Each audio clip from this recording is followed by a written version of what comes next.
VLL simplemente podemos conectar dos sucursales, utilizando pues una sola VLAN o la cantidad de VLAN que necesitemos. Y a la red donde conviven VLLs y VCI le llamamos VPLS, que es una red MPLS. Es una serie de equipos interconectados en capa 3 que pueden trabajar entre capa 2 y capa 3 y tomar las mejores decisiones vía el protocolo MPLS.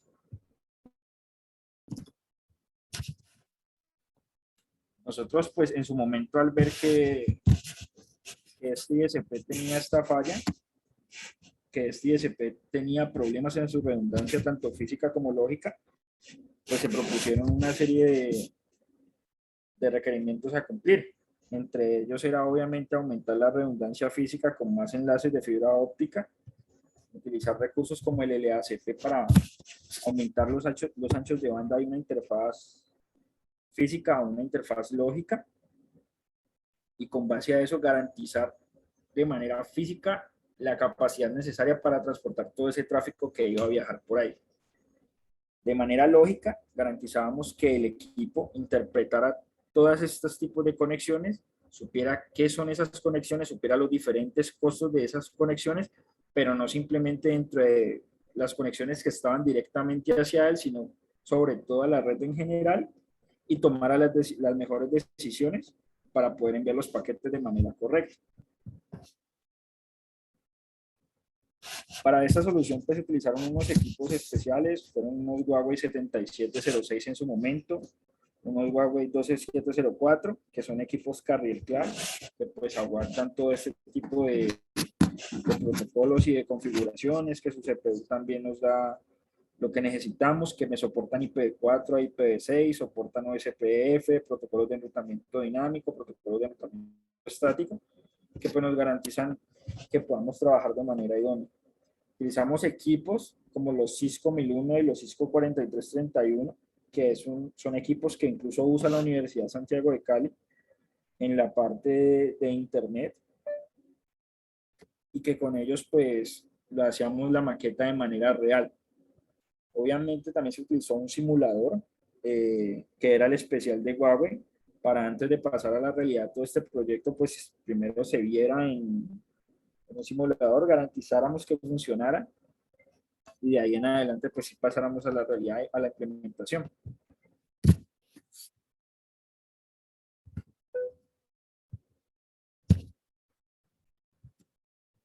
En su momento utilizamos la metodología que el ingeniero Fernando Vélez nos recomendó.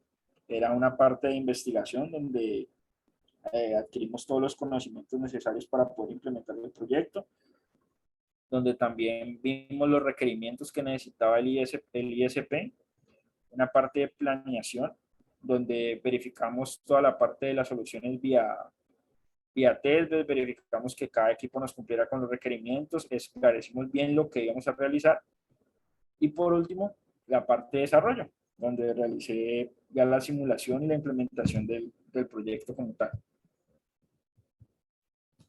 Entonces, como resultado, pues tuvimos una serie de mejoras en la red en general, pero para llegar a esas mejoras como tal, primero se hizo un paso a paso de lo que se tenía que ir haciendo antes de.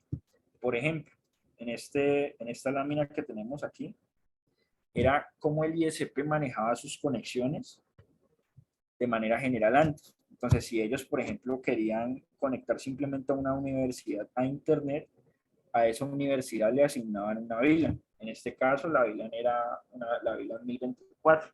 Y realizaban una conexión punto a punto directamente con el router de borde que lo saca a Internet. Para yo poder hacer esto, si ustedes ven, en la red de transporte, yo tenía que ir colocando la VLAN en cada uno de los puertos que iba asociando el transporte de mis datos. Y eso generaba múltiples puntos de falla. Además que si se me caía, por ejemplo, el del medio, pues ya se me perdía la conexión. También esto solo se podía hacer en IPv4 en su momento. La idea también era que trabajara en IPv6. A medida que fuimos mejorando, empezamos a implementar que ellos ya no tuvieran que solo pasar por un enlace, sino que pudiéramos hacer la redundancia física como tal por una serie de switches. A pesar de que esos estaban interconectados entre todos, pues teníamos que realizar lo mismo, teníamos que hacer el paso de la VLAN por cada uno de los equipos que interferían y generábamos múltiples puntos de falla. Si, por ejemplo, el switch del medio se nos caía, pues perdíamos la conexión de la VLAN 1024. Si el switch de abajo también se caía, pues perdíamos la interconexión de la VLAN 1084. Entonces eso hacía que los ISPs pues, no garantizaran la conectividad que tenía que ser de 99.96, que traducido en el mes ellos solo pueden estar afuera como 3 horas.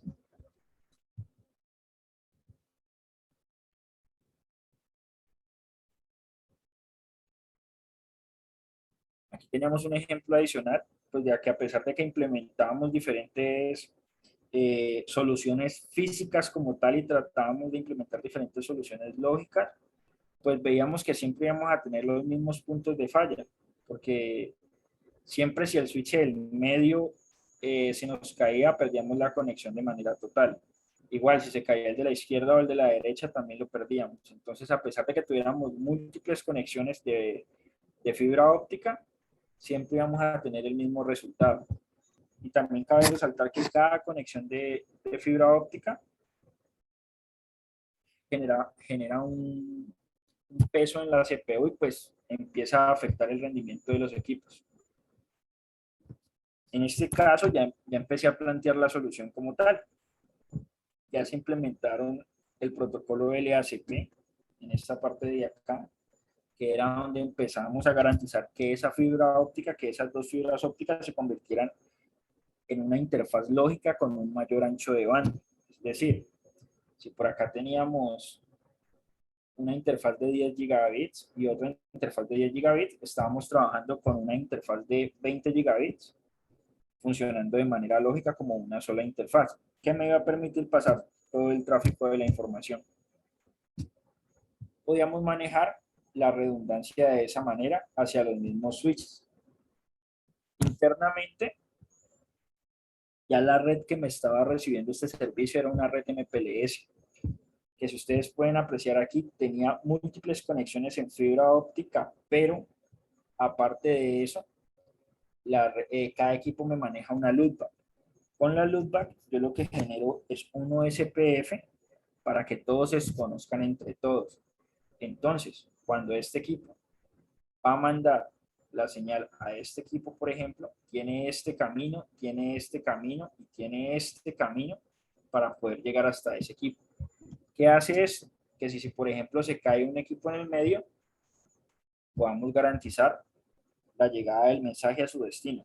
Cabe resaltar también que ya en esta implementación se empezó a trabajar con IPv4 e IPv6 en su momento.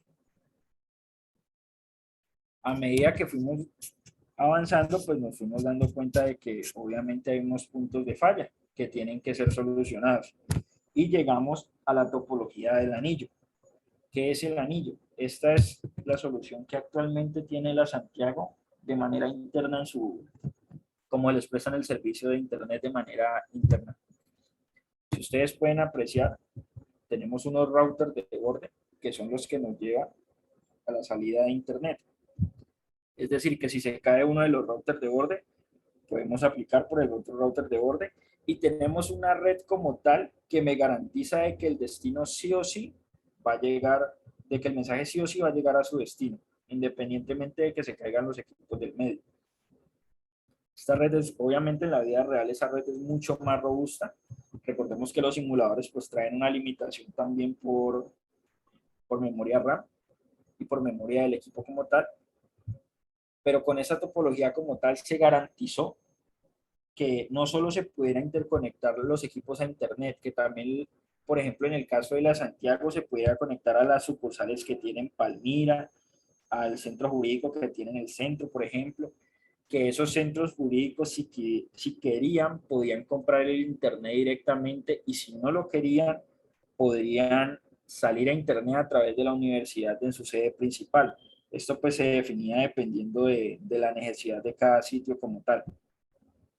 Que también no solo íbamos a transportar VLAN de manera transparente, que también mediante este protocolo podíamos hacer conexiones en capa 3 directamente sin utilizar VLAN, que también podíamos hacer diferentes usos, por ejemplo, del QNQ, del VLAN mapping, que es, por ejemplo, cuando un equipo, que es cuando un cliente, por ejemplo, en la Santiago, ya tenía la VLAN 1024 ocupada en su red interna y yo necesito que ella salga a través de la 1024, pues realizo una serie de protocolos internos en el cual le cambio la ID a la VLAN y le entrego otra VLAN a mi ISP, pero internamente la Santiago está viendo otra ID de VLAN. Con esto yo también garantizo la convergencia y la flexibilidad de mi red, que es uno de los requerimientos básicos que usted tiene que tener en una red como tal. Después de eso podemos ver que al final, pues quise dar una topología y un diseño de la maqueta general de lo que fue. Teníamos un cliente conectado por dos enlaces de fibra óptica hacia unos equipos que manejaban MPLS y teníamos el internet también con dos enrutadores de borde que garantizaban la salida sí o sí. Estos enrutadores también tienen la característica de que si se cae el uno, el otro es capaz de asumir toda la carga inmediatamente. Ellos están en clúster y se ven como uno solo. E internamente tenemos una serie de equipos interconectados que me generan una red de MPLS que están tendidos sobre toda la ciudad y estos equipos básicamente lo que hacen es que me garantizan sí o sí la llegada del paquete de su inicio a fin. Aquí pues en su momento se realizaron unas pequeñas pruebas en donde se comprobaba que efectivamente sí funcionaba cada uno de los enlaces. Teníamos enlaces en IPv4, teníamos enlaces en IPv6. Con esto garantizábamos la llegada de los paquetes a sus destinos. Y pues ya en su momento también se obtuvieron las conclusiones que garantizaron que efectivamente el MPLS era el mejor camino que podíamos haber implementado, que la calidad del servicio sufrió muchísimo, que era genial porque también nos podía manejar IPv6 y con eso garantizábamos que los requerimientos que están haciéndose a los ISP se pudieran cumplir. Los ISP ya tienen que entregar IPv6 al hogar, ya muchas redes están migrando a IPv6, el 5G ya solo está trabajando en IPv6. En este momento pues tengo la posibilidad incluso de estar trabajando con una empresa de China y ellos ya están trabajando con el 6G. Y en esa parte sí ya se olvida completamente el IPv4 y ya es 100% IPv6. Todo esto pudimos trabajarlo y pasarlo a físico como tal. Y pues obviamente todo fue gracias a la ayuda del ingeniero Fernando Vélez. No sé si alguien tiene alguna pregunta de pronto.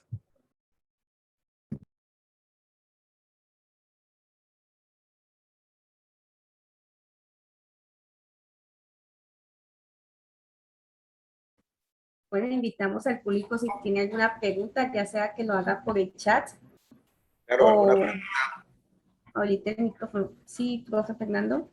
No, pues esperando preguntas con mucho gusto para todos. Buenas noches, mi nombre es Nicolás. Como entré un poquito tarde a la reunión, quería saber si me podrían aclarar cuál es el objetivo del proyecto.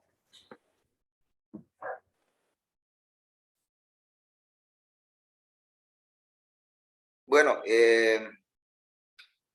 Kevin, ¿te contestas o te contesto?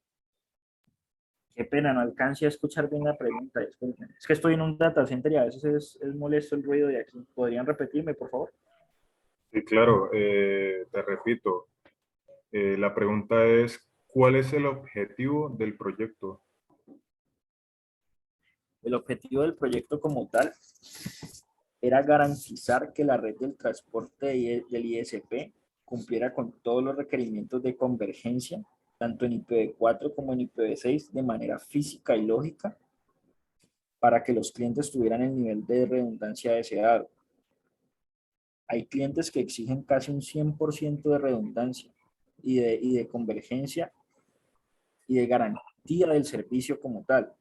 Para usted llegar a estos niveles, tiene que tener una serie de equipos atrás que lo respalden de manera física y de manera lógica como tal.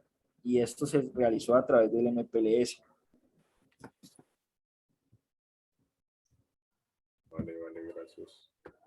Bueno, no sé si de pronto en este caso yo puedo ayudarles a acotar algo, ¿no? En este caso. Hay otra pregunta acá, dice, ¿hay aspectos extra que se deben tener en cuenta en cuanto a la parte de seguridad de la información? Pues voy a ayudarle. Kevin, ¿la contestas o Si si me quieres, escuchas? contéstala tú. Sí, señor, si quieres, contéstala tú. Bueno, listo. Entonces, bueno, vamos a plantear algo básicamente porque pues la idea de esto es arrancar precisamente con la estructura que se cultiva en estos instantes, no solamente en Cali, sino en toda Colombia, en este caso. Ya, bueno, la primera cosa que tenemos que considerar acá, puntualmente, es que pues se está hablando de una red de transporte en la cual específicamente pues no hay realmente usuarios finales. Las redes normalmente definidas a nivel de lo que es, en este caso, MPLS, son redes básicamente especificadas para hacer realmente tráfico de información. En este caso, no sé si, Kevin, me puedes hacer el favor de volverte un poquito hacia las diapositivas que tenías donde estaban montando los Ether Channels.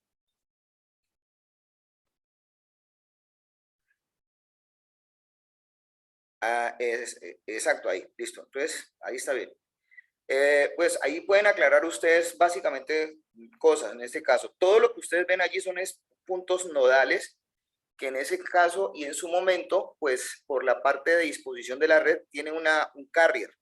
El carrier, pues básicamente, pues el carrier de la ciudad. Entonces, esta situación se prestaba precisamente para involucrar desarrollos y aplicaciones sobre la parte de transporte. ¿Sobre qué se podía hacer seguridad allí? Y fue básicamente lo que también se trató.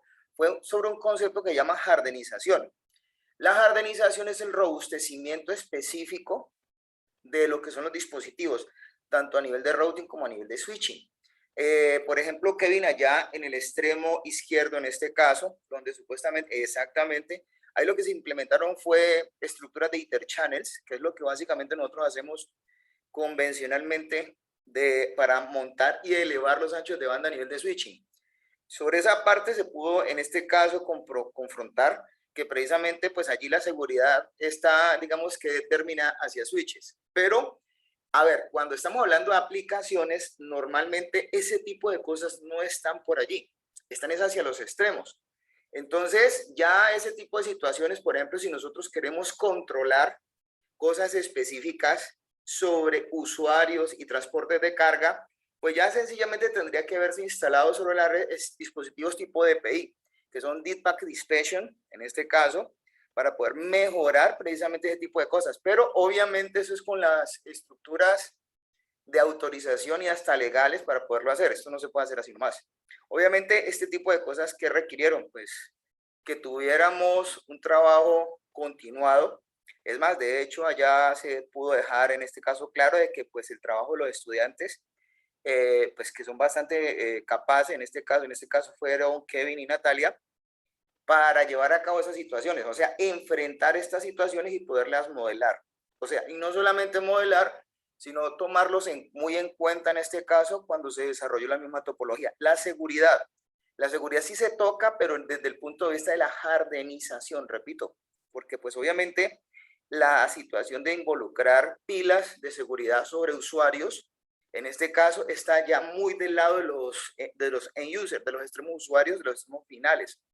Y esta es la red de transporte, que está relacionada con básicamente la parte de MPLS, con la parte de lo que son, digámoslo así, envíos de información de alta capacidad. Como para que comparen una cosa, pues nosotros estamos hablando prácticamente ya es como si estuviéramos hablando de carreteras, ¿no? Y estuviéramos hablando de autopistas por donde supuestamente van, en ese caso, contenedores de carga y son bastante grandes. Esto no es para usuarios, realmente no. Esa es básicamente como la respuesta. Si hay más preguntas. ¿Qué ventajas tiene la IPv6 sobre IPv4? Bueno, yo ahorita voy a hablar acerca de eso, pero te voy a decir la realidad. Primero que todo, el concepto de convergencia, el concepto de ubicuidad, el concepto de pervasividad que nos va a permitir en ese caso montar más alternativas. Entre otras cosas, cuando estamos hablando de seguridad en IPv4, en IPv6, hay que tocar un componente que yo creo que prácticamente nadie le da cuidado, y aquí sí lo hacemos, que se llama IPsec. El concepto de IPsec se toca tanto a nivel de IPv4 como a nivel de IPv6. Ahora, si consideramos la robustez, en este caso, yo diría que rompe el direccionamiento de IPv4, se rompe con respecto al direccionamiento de IPv6. Primero hay que entender dos cosas, ¿no? Miremoslo de esta manera. Hagan de cuenta que es como estar hablando dos idiomas. Un idioma de estos es inglés y les voy a decir la realidad, el otro es chino. Son dos idiomas completamente diferentes. ¿Por qué? Porque primero que todo, para poder interoperar un protocolo y otro, necesitamos convergencia protocolar entre ellos mismos y obviamente soportada por las máquinas que son capaces de hacerlo, en este caso. Si de pronto decimos que quién es mejor o quién es peor, yo diría que cada quien es bueno en su momento y en su punto. Es más, yo me atrevo a decir, hoy que es 11 de octubre, en este caso, ¿no?, del 2021, de que IPv4 no es que se vaya a acabar tan rápido. Ahora está hablándose de la salida de IPv4 Plus, sobre una cosa que está extendiéndose actualmente, y obviamente es de las situaciones que nosotros vamos a tener que ponerle cuidado, porque el cuento de esto es el nivel de inversiones que existen montadas sobre la misma IPv4, pero que IPv6 obviamente está ganando terreno. IPv6 no va, en este caso, a suceder de forma, digamos, como abrupta, la parte de lo que tiene que ver con IPv4. Sí lo va a hacer en este caso, pero digamos que el proceso es paulatino, es un proceso que en ese sentido obviamente va a involucrar ciertos cambios y ciertas situaciones, ¿ya?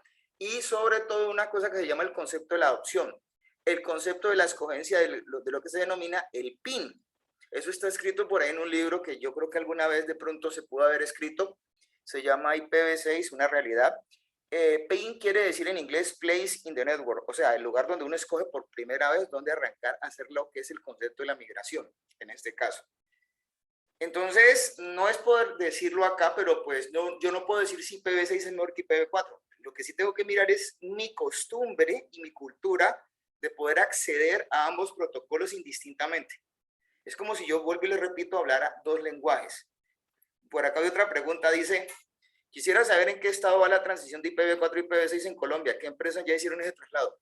A ver, les voy a contar, el país como tal, el MINTIC, ha colocado normativas y obviamente ya hay disposiciones legales sobre las cuales, pues en este caso, hay ya realmente una obligación de colocar información en IPv6, ¿ya? En ese sentido. Entonces, digamos que la situación como tal es que Colombia sí tiene en este momento un pequeño atraso. Yo diría que, pues, está ganándole al tiempo. Ya en Colombia ya hay un fórum y hay gente que está reuniéndose al respecto.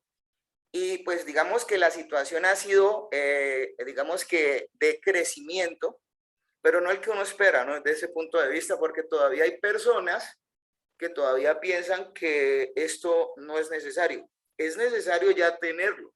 Lo que pasa es que, ¿cuál es el asunto con esto? Esto lo van a marcar las tendencias mundiales, ¿ya? Si de pronto en ese sentido los backbones a nivel mundial comienzan a cambiar, las tablas de enrutamiento del Internet comienzan a cambiar, allá donde rutea solamente un sistema autónomo, donde hay supuestamente un BGP funcionando, allá es donde tenemos que poner cuidado nosotros, ¿ya? Porque el usuario plano, a lo único que se va a limitar es a chuzar un botón y a decir no navega, no navega, no navega. Entonces, yo pienso que la situación sería como de entender cómo van a pasar las cosas. La gente que de pronto no le pone cuidado a esto, ¿sí? La gente que consume solo los servicios, en ese sentido, pues sencillamente va a ser algo como transparente, pero las personas que de pronto en este caso necesitan entender esto un poquito más, yo creo que va a tocar es como comenzar en un cuento de cultura de consumo de esa cultura, porque prácticamente todo personaje en la Tierra, diría yo, debería de tener propia o asociada así una dirección IP. Y ahorita les cuento por qué, porque bueno, obviamente eso es lo que viene a continuación. Viene aquí otra pregunta, dice, ¿Qué consecuencias hay de tener en cuenta hay que tener en cuenta al momento en que se presenten pérdidas de datos? Me refiero a términos legales y a modos de respeto de usuarios. Entonces, en ese caso, yo diría que desde ese punto de vista, pues hombre, pensemos en varias cosas. Ya en Colombia está la ley de la protección de los datos. Obviamente, en este caso, pues digamos que la situación amerita que ya existan, en este caso, cláusulas que llevan digamos, como a la situación de tener en cuenta cuestiones punibles. Yo ya no puedo llegar y cercenar la información es un activo. Todo lo que de pronto en ese sentido tienen muchas personas representado en activos está representado precisamente en información. Por ejemplo, ¿cómo nos damos cuenta de que la gente tiene asociada así unos ciertos niveles de valores de consumo? Digamos que insumos económicos, pues tiene que estar representados en información. Ahí es donde está, en ese caso, cambiando también la estela de cosas con lo que es hoy el día el manejo de las monedas. Entonces, los sofismas de pensamiento tienen que ser adaptables y cambiantes. En cualquier momento, nosotros, todos, vamos a tener que pensar en las formas de cómo adquirir bienes, redes y servicios. Y les dejo esa sigla para todos. Porque resulta que acontece que así es que normalmente se va a poder, en este caso, traducir el día de mañana cualquier interacción en bienes, redes y servicios. O sea, ¿qué hay para esto? Para proteger esto, leyes. Y todos los países tienen que escribirlas. Es más, a nivel mundial, la ITU, el IETF, todos los supuestamente definidos Task Force, en este caso andan con preocupaciones sobre la parte legal. ¿Por qué? Porque es que normalmente la información es atractiva, es llamativa. ¿Para quiénes? Para quienes supuestamente quieren estar sobre ella. Es que nosotros vivimos ahorita en un mundo de información. Y todo lo que en este caso se consuma con información, pues básicamente tiene sentido. Lo que no hay información hoy en día no tiene sentido. Básicamente es eso. ¿Alguna otra pregunta?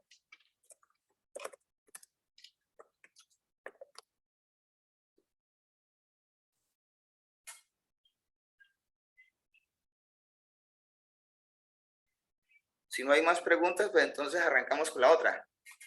En este caso, profesora Lady, ¿arranco? ¿Usted qué me dice? ¿O empezamos de una vez? Sí, profe, podemos darle continuidad. Bueno, listo. Entonces comencemos con esta. Entonces, la presento nomás, ¿cierto? Ahí tengo ahí ya están todos viendo esta parte. Mi pantalla. Sí, ya la estamos viendo.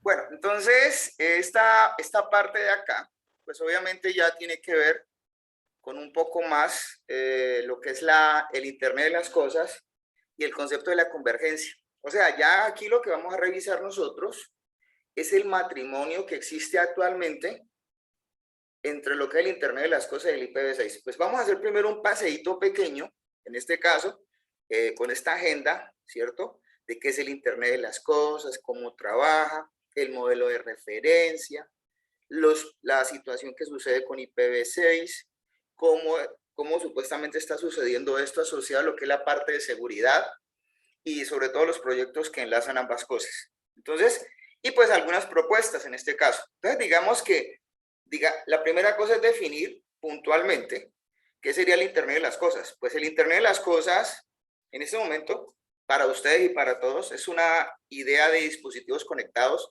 de sistemas y cosas. Lo que pasa es que nosotros todos tenemos una forma fea y poco cultural de creer que sistemas es todo lo que tiene que ver con sentarse en un computador y software. A ver, realmente todas las cosas que se van a generar de aquí en adelante y hace mucho tiempo se vienen generando son sistemas. Los sistemas son conceptos de conjunciones de muchas partes que realizan una tarea, en ese caso, para un objetivo común. Entonces, sencillamente es eso. Nosotros prácticamente creo que todos los que hablamos de tecnología, prácticamente nos enfrentamos a resolver problemas con los sistemas. Y el ciudadano en general tiene que saber de sistemas, desde ese punto de vista. Por ahí hay y esto ya se dijo hace mucho rato, por ahí hay un señor que dijo que más o menos entre 26.000 y 28.000 millones de dispositivos van a estar conectados para el 2020, y eso ya pasó. repito. Entonces, ¿qué es lo que estamos buscando nosotros dentro de esto? Datos que básicamente vienen de las cosas. ¿De qué? De esas cosas que precisamente consideramos sistemas. Entonces, el Internet de las cosas, pues obviamente, ¿qué es lo que va a buscar? Predecir. Básicamente la situación, en este caso, de todo lo que supuestamente le interesa al ser humano. ¿Qué son? Pues hombre, yo creo que esto tiene un sofisma diferente de pensamiento para todos porque se trata de nuevas ideas. Yo creo que esto puede servir por conceptos básicamente también de emprendimiento, empresariales sobre todo, diría yo, porque esto no es ciencia, ni tecnología, ni de científicos. Esto es de dinero, de mirar a ver cómo yo invierto y conseguir tasas de retorno, en este caso, ¿ya? Porque es que lo que estamos haciendo nosotros hoy en día es buscando interconectar con tecnologías de operaciones, como estamos mencionando allí, todo lo que supuestamente se asocia con tecnologías de la información. Entonces, aquí es donde entran todos a jugar un papel bien importante, a mezclar el concepto de lo que es la comunicación y la colaboración que vamos a tener que encontrar de forma sinérgica entre lo que son las máquinas y ponerlas a hablar entre sí para que nos sirvan, en este caso. Entonces, vamos a determinar una recopilación, digamos que inmensa de datos. Allí es donde supuestamente necesitamos la gente que hace minería de datos, la gente que le gustan los datos, los analistas de información, la gente que le pega supuestamente a los conceptos estadísticos, a los trazados, a la gente que le gusta ver comportamientos desde ese punto de vista, porque los modelos de negocios se van a enfrascar en el procesamiento de los datos. De hecho, les voy a contar, ahorita tenemos un pequeño problema por falencias y ausencias, no falencias, sino ausencias de personal que trabaja en eso. Precisamente el país ha estado haciendo inversiones. Entonces, ¿por qué? Porque es que en este caso la gente está por otras tendencias. Ahora, volvamos acá. Digamos que si las cosas suceden, pues si se cometen errores, pues todo desaparece, todo se acaba, todo, todito, todillo, en ese sentido. Pero pues nosotros tenemos esperanzas de hacer cosas, ya, en este caso, y seguir avanzando en este tipo de asuntos, porque pues si tenemos dos manos, tenemos una cabeza, y nos podemos juntar, yo creo que podemos hacer grandes cosas en cuanto a esto, en este caso. Ahora, ¿quién de pronto quiere entrar a saber qué es Internet de las cosas? Internet de las cosas no es sencillamente la palabra como tal, porque es que resulta que esto lo definieron por allá hace muchos años como una definición de interconexión de dispositivos informáticos que supuestamente iban integrados de identificación única dentro de una infraestructura que supuestamente se llama Internet, el Internet existente. Entonces, los dispositivos, ¿qué fue lo que tuvieron que considerar? Que tenían que estar identificados como primera medida. Entonces, esa identificación iba a permitir o a denotar para todos una conectividad avanzada, ¿cierto? En ese caso. Pero ya no era solamente con las cosas que eran tangibles, era con lo intangible. O sea, todo lo que se considerara bienes, redes y servicios, que se derivaban de lo que eran los sistemas y los mismos servicios que uno consume en este caso todo el tiempo cuando se asocia de forma lógica o física a una red. Entonces, interactúa con las máquinas y sobre todo, digamos que desde ese punto de vista se asocia con una variedad de protocolos en los cuales pues uno departe dentro de dominios y digamos que grupos de aplicaciones todo el tiempo. Entonces, a ver, en otras palabras, métanse a Facebook, métanse a cualquier página web, hagan eso, es eso precisamente. Entonces, en este caso, digamos que iríamos a mirar cómo evolucionó todo esto. Lo que pasa es que esto tiene historia, esto no arrancó ayer ni anteayer, esto tiene ya una estela de desarrollo. Yo diría que desde el año 1969, cuando ya nace el Internet, en este caso, ¿ya? ¿Por qué? Pues comienza esto a tener un crecimiento que nadie esperaba en este punto. Y considerando desde ese punto de vista todas las cosas que fueron acompañando a la tecnología, el Internet, el pre-Internet, el Internet de contenido, pues que yo creo que todo el mundo lo pudo, algunas personas lo pudieron vivir. A mí me tocó vivir básicamente toda esa historia, el Internet de servicios, luego venía el Internet de la gente. Es que supuestamente esto es lo que tiene que evolucionar y ya estamos llegando al Internet de las cosas. Esa estructura de desarrollo es a donde vamos. O sea, nosotros estamos recogiendo todo eso en este caso y eso lo han mirado obviamente muy a fondo todas las generaciones. Ahora, ¿cuántos tipos de Internet de las cosas creemos que existen? La gente piensa que es uno solo, no, son varios. Está el de la tecnología de la información, que está aunado a esas cosas que sí específicamente se delimitan a entenderse con lo que son las estructuras, con los nodos, con las cosas que son intermediarias para el concepto de trabajo de las redes, en este caso. Están las tecnologías personales, que es a donde supuestamente apuntan más que todo los negocios de consumo, la venta de servicios, en ese caso, en donde se van a ubicar los smartphones, que han cambiado la vida de las personas. Ahora, vamos a hablarlo en una sola palabra y se lo puedo decir a todos: wearables. De hecho, estoy detrás de una tendencia de consumo ya para revisar con un proyecto sobre wearables. ¿Por qué? Porque es que ya no hay que hablar de teléfonos inteligentes ni de relojes inteligentes, no, hablemos de wearables.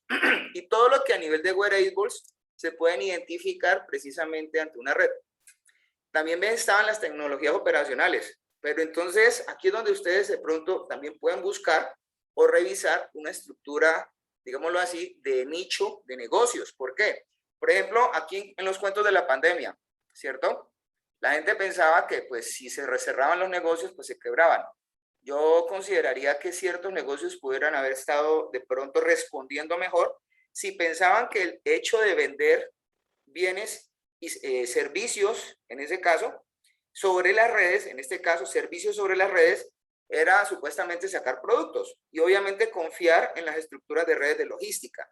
Y obviamente ese tipo de situaciones acompañarlos, en ese caso de forma estructurada, con soluciones como estas que los ayudaran, por ejemplo, en este caso, a monitorear el movimiento de activos. Eso precisamente buscaba esa situación, en este caso. Ahora, miremoslo de esta manera, pues todo el mundo mira, en este caso, el Internet de las cosas, en la vida cotidiana, básicamente, ¿sí? Como esto, ¿ya? Y no es una cosa que nos aleje de la realidad, es cierto. O sea, cada vez que de pronto alguien toma un smartphone, está precisamente viendo una gran cantidad de relaciones. Ahora, el smartphone, ¿qué es? Es un punto de convergencia. En este caso, entonces, otro punto de convergencia que uno iría a encontrar, la domótica, los hogares. Pues obviamente se requiere que básicamente pensemos sobre qué clase de cosas queremos nosotros apuntar. Por ejemplo, los wearables actualmente están no solamente aplicables para de pronto en los teléfonos. Bueno, hemos visto ya casos de aplicación sobre cuidados de niños, ¿cierto? Preservación de la vida, en este caso, por ejemplo, cuando están los hogares de descanso, sobre lo que son las personas que tienen una determinada edad, los ancianos, las personas que ya de pronto en ese sentido están en casas de retiro, en donde a ellos se les hace control a las mascotas, sobre todo en este punto hay gente que pues pervive por sus mascotas, o en este caso por la forma en cómo se van a relacionar las cosas dentro de la misma casa, que pueden precisamente encontrar, digamos que niveles de situaciones con las cosas que a ellos les dan respuestas y que sobre todo mejoran una cosa que se llama la calidad de vida. Bueno, ¿cómo trabaja el Internet de las cosas? Simple, sencillo, es eso. Entonces, ¿qué es? Para todos, supuestamente, necesitamos considerar que existe una plataforma que relacione productos inteligentes. Y esa plataforma puede ser extrapolable a cualquier cosa de estas, a cualquier aplicación de consumidor, a cualquier aplicación de negocios, a cualquier producto de conectividad, a cualquier etiqueta. Ahora, el Internet de las cosas puede estar en etiquetas de productos. Bueno, por ejemplo, la gente que es amante del buen vino, los vinos pueden estar en ese caso etiquetados con etiquetas, bueno, manejando etiquetas inteligentes para hacer el rastreo desde cuando en este caso entra a un sitio de añejamiento hasta cuando sale supuestamente a ser servido. Y oigan bien todo esto, los japoneses, por ejemplo, saben en un momento específico, ¿sí? Cuando están consumiendo animales, carne animal, o sea, cuando están siendo carnívoros, para no decir otras cosas allí. Entonces ellos saben qué parte y qué pieza de la carne y qué edad sobre ese tipo de situaciones. O sea, ya la cultura de ellos revisa todas esas partes. revisamos otras situaciones como por ejemplo la forma en cómo los cultivos están siendo manejados. Entonces, por ejemplo, las cargas de recolección, en este caso de cosechas, ¿sí? Donde supuestamente pues estas cosas a nivel de procesamiento, por ejemplo, el trigo, todas estas situaciones van considerándose en ese caso con ciertas medidas. ¿Por qué? Porque es que a las cosas que estamos tratando se le han colocado sensores donde se supone que nosotros estamos mirando sus comportamientos, en este caso. Ahora, ¿cómo miramos a IoT? Antes de ir a mirar IPv6. Este es IoT, en este caso. Si alguien me pregunta por qué no hasta ahora no he hablado de IPv6, es porque ahorita viene básicamente todo esto, que vamos a dar la razón. IPv6 está dentro de IoT, realmente. Entonces, si ustedes revisan un poquito, esto es un modelo que tiene como 7 capas. Entonces, la gente pensará que es como un modelo que de pronto todo el mundo ha hablado, que se llama el modelo OSI. El modelo OSI nada tiene que ver con esto, pero el modelo OSI ha sido la referencia y la base, digamos que técnica y teórica, más no práctica, para poder desarrollar todo este tipo de situaciones. Entonces, ¿qué se supone que pasa con esto? La primera cosa que hay que pensar es que supuestamente todo tiene que estar conectado, obviamente asociarse a sistemas de bases de datos, a sistemas de procesamiento de datos, a aplicaciones y obviamente a procesos de colaboración, en donde desde ese punto de vista están representados los puntos de acceso a los bienes, redes y servicios. ¿Ya? Entonces, otra de las situaciones como tal es esta, ¿no? Dicen que el Internet de las cosas, pues, abrió una brecha sobre todas las situaciones, y sí es cierto. Entonces, supuestamente, pues, el Internet de las cosas realmente es algo que comienza a mirar brechas de inseguridad, o abrir en este caso el mundo, el mundo del trabajo sobre la seguridad, y es cierto. Entonces, los dispositivos que en este momento estamos considerando parte de la red de Internet de las cosas son vulnerables. Ahora, ¿qué es lo que tendríamos que hacer nosotros? Pues, básicamente, por el hecho de que compramos tecnología, ¿cierto? Y lo hacemos de forma incorrecta. Entonces, si nosotros queremos estar de una forma segura, en un modelo seguro, con comunicaciones seguras, entonces toca revisar muy bien todos estos asuntos. O sea, ahorita no es que estemos diciendo que tenemos que volvernos expertos en seguridad para poder comprar cosas para la casa. Pues de pronto, en este caso, si queremos tener todo este tipo de relaciones para mejorar calidad de vida, sí. Entonces, en ese orden de ideas, si yo compro un dispositivo interfazable con una red, pues tengo que comenzar a pensar en que ese dispositivo va a interactuar. Y esa es la cosa que tenemos, para las cuales tenemos que estar preparados de aquí en adelante. Ahora, pues si ya la situación es comenzar a revisar qué queremos asegurar de Internet de las cosas, pues tenemos que comenzar a revisar sus obstáculos. Entonces, primero hay que determinar es que no hay mecanismos de actualización y cosas especiales, ni es que usted tiene que ir a buscar en Internet qué descargar para que supuestamente esto se vuelva algo coherente. En este caso, no, eso no existe. Ya vamos a mirar qué se tiene que hacer para eso. Entonces, de pronto, lo que sí diría yo en este caso es que tuviéramos un poquitico más de culturización y darnos cuenta de que las amenazas cibernéticas pueden estar embebidas. El asunto como tal es el siguiente. Yo diría que el problema de los dispositivos tecnológicos somos nosotros mismos. Y para mí, allí específicamente incide más la ingeniería social. Entonces, obviamente, ¿por qué? Porque es que no se asume responsabilidad. Porque se habla abiertamente, yo tengo, yo puse, yo hice, yo tengo, yo compré, yo instalé, y no paró la cosa ahí porque es que resulta que el mundo es diferente ahora en este caso. Entonces, para poder hacer eso, yo tengo que comenzar a pensar y enfrentarme a ciertas situaciones, configuraciones correctas, con conceptos característicos que obviamente pues me ayuden a mí a evitar precisamente las fallas de seguridad. Y obviamente a mí se me priven o mejor dicho, pueda yo tener privacidad en mis datos. Porque es que vamos a tener una estructura de puertas abiertas para mejorar calidad de vida, pero en el interior de los sitios donde se habita, no hacia el exterior, porque entonces en ese caso eso no es privacidad. Ahora, ¿cómo hay que asegurar este asunto? Sencillamente, pues ahí hay que comenzar a revisar cantidades de formas de ver ataques en este caso. Muy probablemente aquí exista un nicho de negocios para muchas personas con los cuales pues obviamente va a ser fácil en ese sentido explotarlo y encontrar básicamente de que para este tipo de cosas hay que mantenerse informado. Si hay gente que vive todos los días leyendo historias, leyendo noticias, en este caso de forma electrónica, pues de pronto sería también muy bueno comenzar a leer este tipo de situaciones porque es que nos van a afectar a todos en este caso. Bueno, pero ya entrados en estos asuntos, comencemos a mirar cómo lo vamos a asegurar. Todavía no hemos tocado IPv6. Entonces, la primera cosa es los creadores de dispositivos. Fíjense, todo esto que estamos viendo en este momento necesita mecanismos de acceso autenticados, actualizaciones de firmware, y todo eso necesita de un sistema de identificación de host y de transporte de información para host. Entonces, lo que está en el trasfondo de esta charla es que necesitamos paquetizar todo esto. Y tenemos que hablar de IP en las versiones no solamente de B6, también de B4.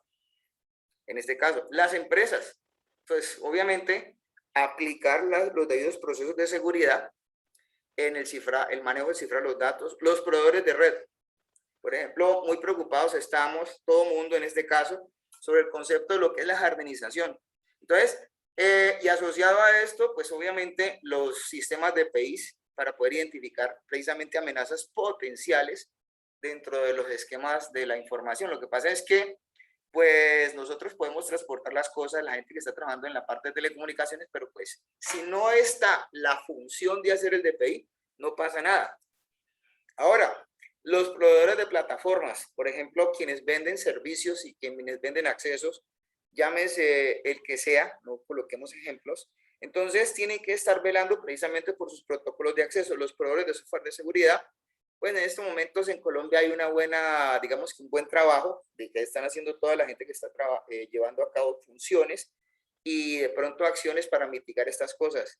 Uno de los principales asuntos es que ya hoy en día no solamente hay que certificar seguridad, sino también certificar de pronto consumos energéticos.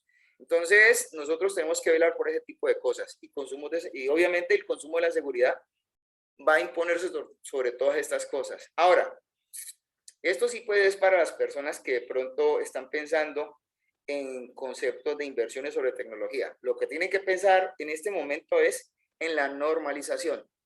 No podemos comprar tecnología en grande si vamos a pensar en este caso que lo que queremos interoperar sin pasar en ese sentido por los filtros y mecanismos de comunicación que en este caso, además de los protocolos de seguridad que se requieren para poder estar en una red.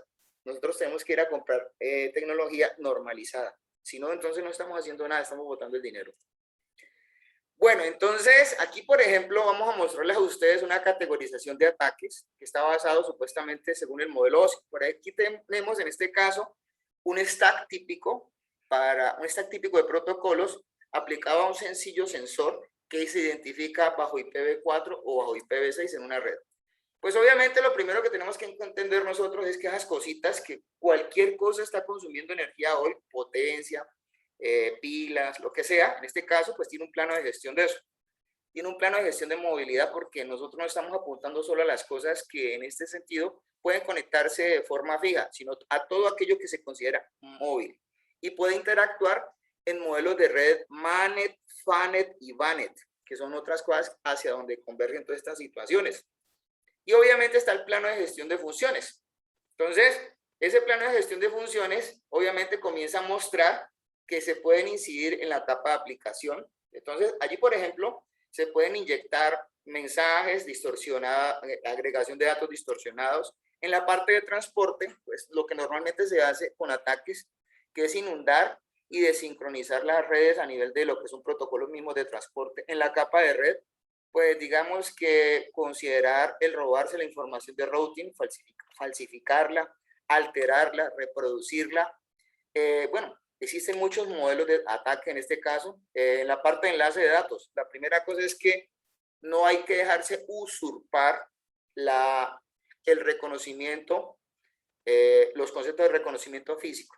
Y dígase reconocimiento físico por todo aquello que supuestamente sirva para reconocerse físicamente, porque es que les cuento a todos, ya no es solamente la dirección tipo MAC, ya en este caso el rastreo de los iris, el rastreo de la huella genética, el rastreo de las huellas, todo este tipo de cosas hay que protegerlas desde ese punto de vista.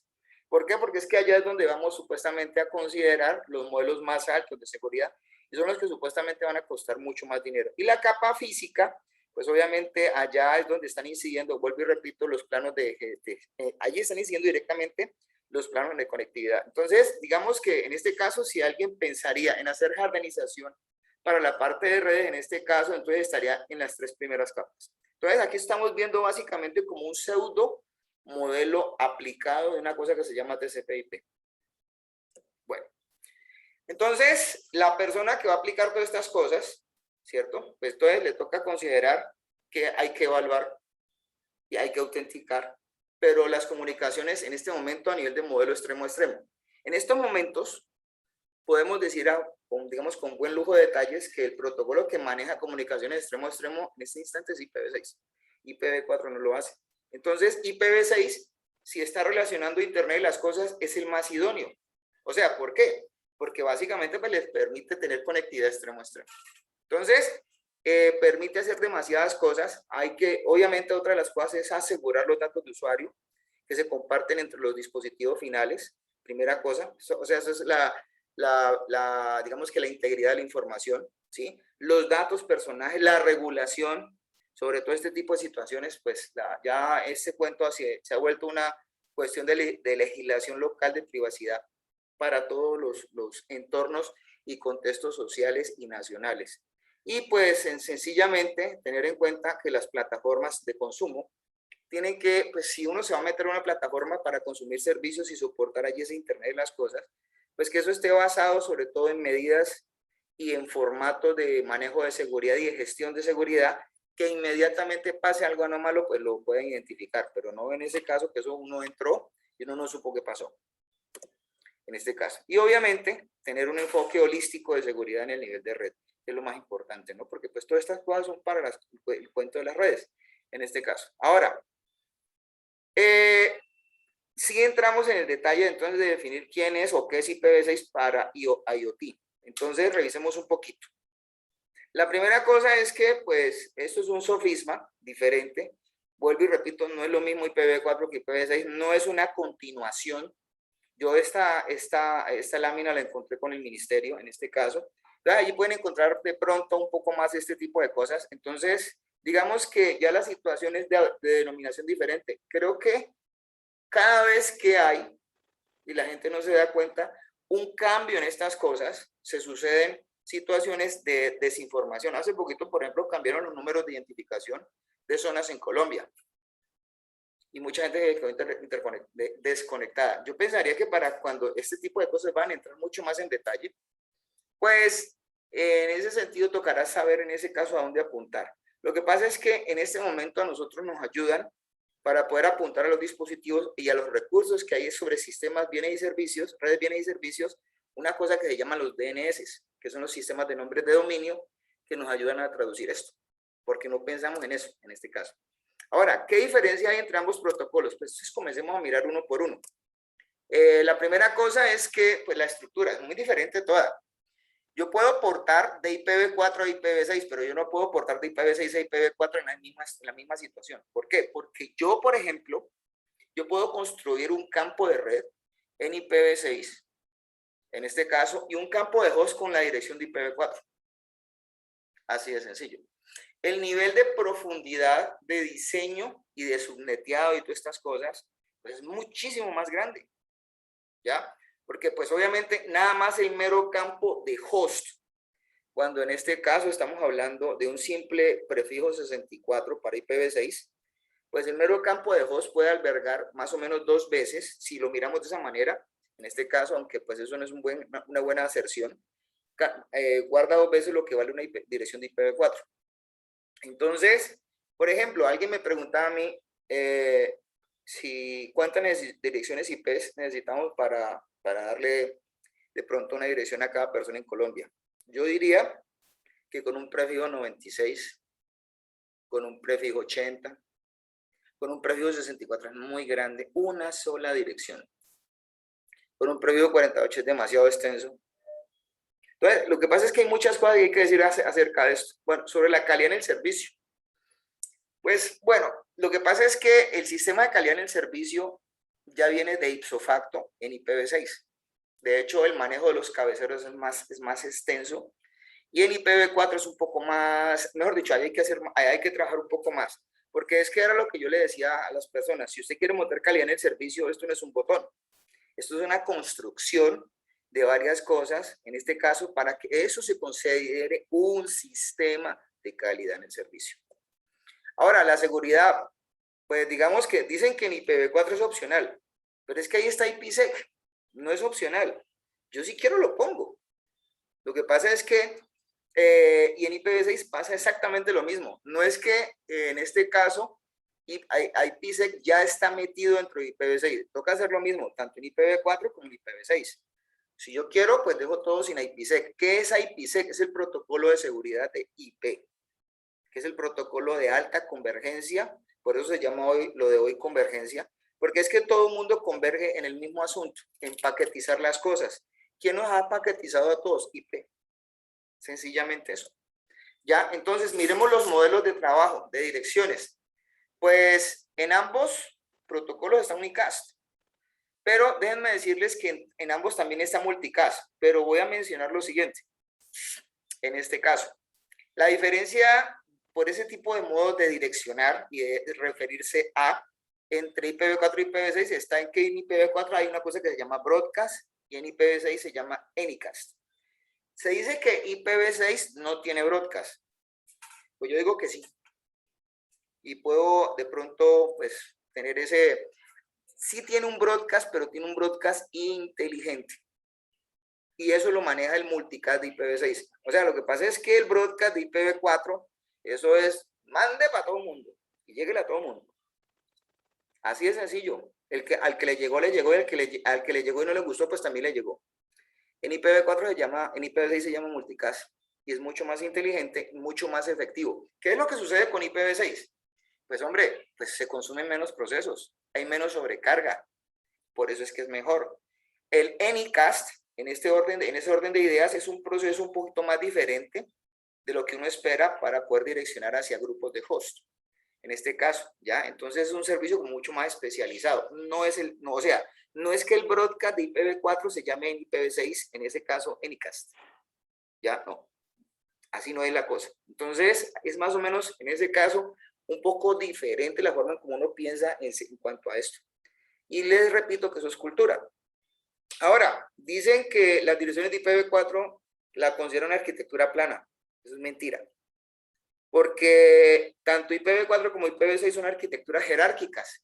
Es más, de hecho, la gente que lee los RFCs, en este caso, ha encontrado, y puede decirlo, y podemos ir a buscarlos, los puedo a todos retar, de que en los RFC dice que hay jerarquía. Es que el IP es un protocolo que la IANA ha considerado en toda la Tierra jerárquico. De hecho, en este caso, IANA, supuestamente, es la que estructura de forma global, regional y local a lo que es el planeta. Y eso creo que está aquí a continuación, ya lo vamos a mirar en este caso. Ahora, pues eso es una conjetura, pues siempre la menciono, por ahí decían, es que hay tantos granos de arena en esta playa como direcciones de IPv4. Y se acabó IPv4. Y hoy en día dicen esta cosa, ¿no? Dicen que en ese sentido hay direcciones IPs para IPv6 como 100 de estas por cada átomo en la faz de la Tierra. La verdad, pues, hombre, yo creo que esto también se va a acabar. Si así como vamos, nosotros consumimos prácticamente direcciones IPs todos los días. Entonces, en ese orden de ideas, pues el asunto de nosotros va a ser el manejo de la imaginación. Es la limitación que todos tenemos en este caso. ¿Ya? Bueno. Digamos que ahorita vamos a mirar la representación de direcciones por cuenta de los mismos registros regionales de Internet. Entonces, les mencionaba a ustedes en este caso que a esto lo regenta IANA, ¿cierto? Entonces, ahí está LACNIC, que es donde está Colombia, AFRINIC, ¿cierto? APNIC. Digamos que estos tres grupos son como los menos fuertes. Y aquí están los fuertes, que son RIPE y ARIN. Entonces, ahí está el mapa, ¿no? Ustedes lo pueden encontrar. De hecho, bueno, Los menos fuertes son LACNIC y AFRINIC. Si yo me pongo a decir que AMNIC no es fuerte, pues estoy diciendo mentiras. Hasta los chinos, qué pena. En este caso, entonces, pues el proyecto RIPE es muy robusto. El proyecto, bueno, mejor dicho, allá es donde supuestamente vemos nosotros, en ese caso, digamos que insertado casi que un buen porcentaje de lo que es inversiones a nivel de tecnología de la información en este momento.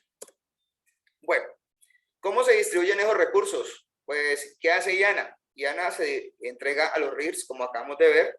Luego, pues, encontramos los registros nacionales de Internet, porque es que cada país maneja un sistema autónomo, pues, hasta donde yo pude encontrar, Colombia tiene su sistema autónomo, pues, todos los países lo manejan. Lo que pasa es que esto se ha vuelto un concepto mucho más comercial, en este caso.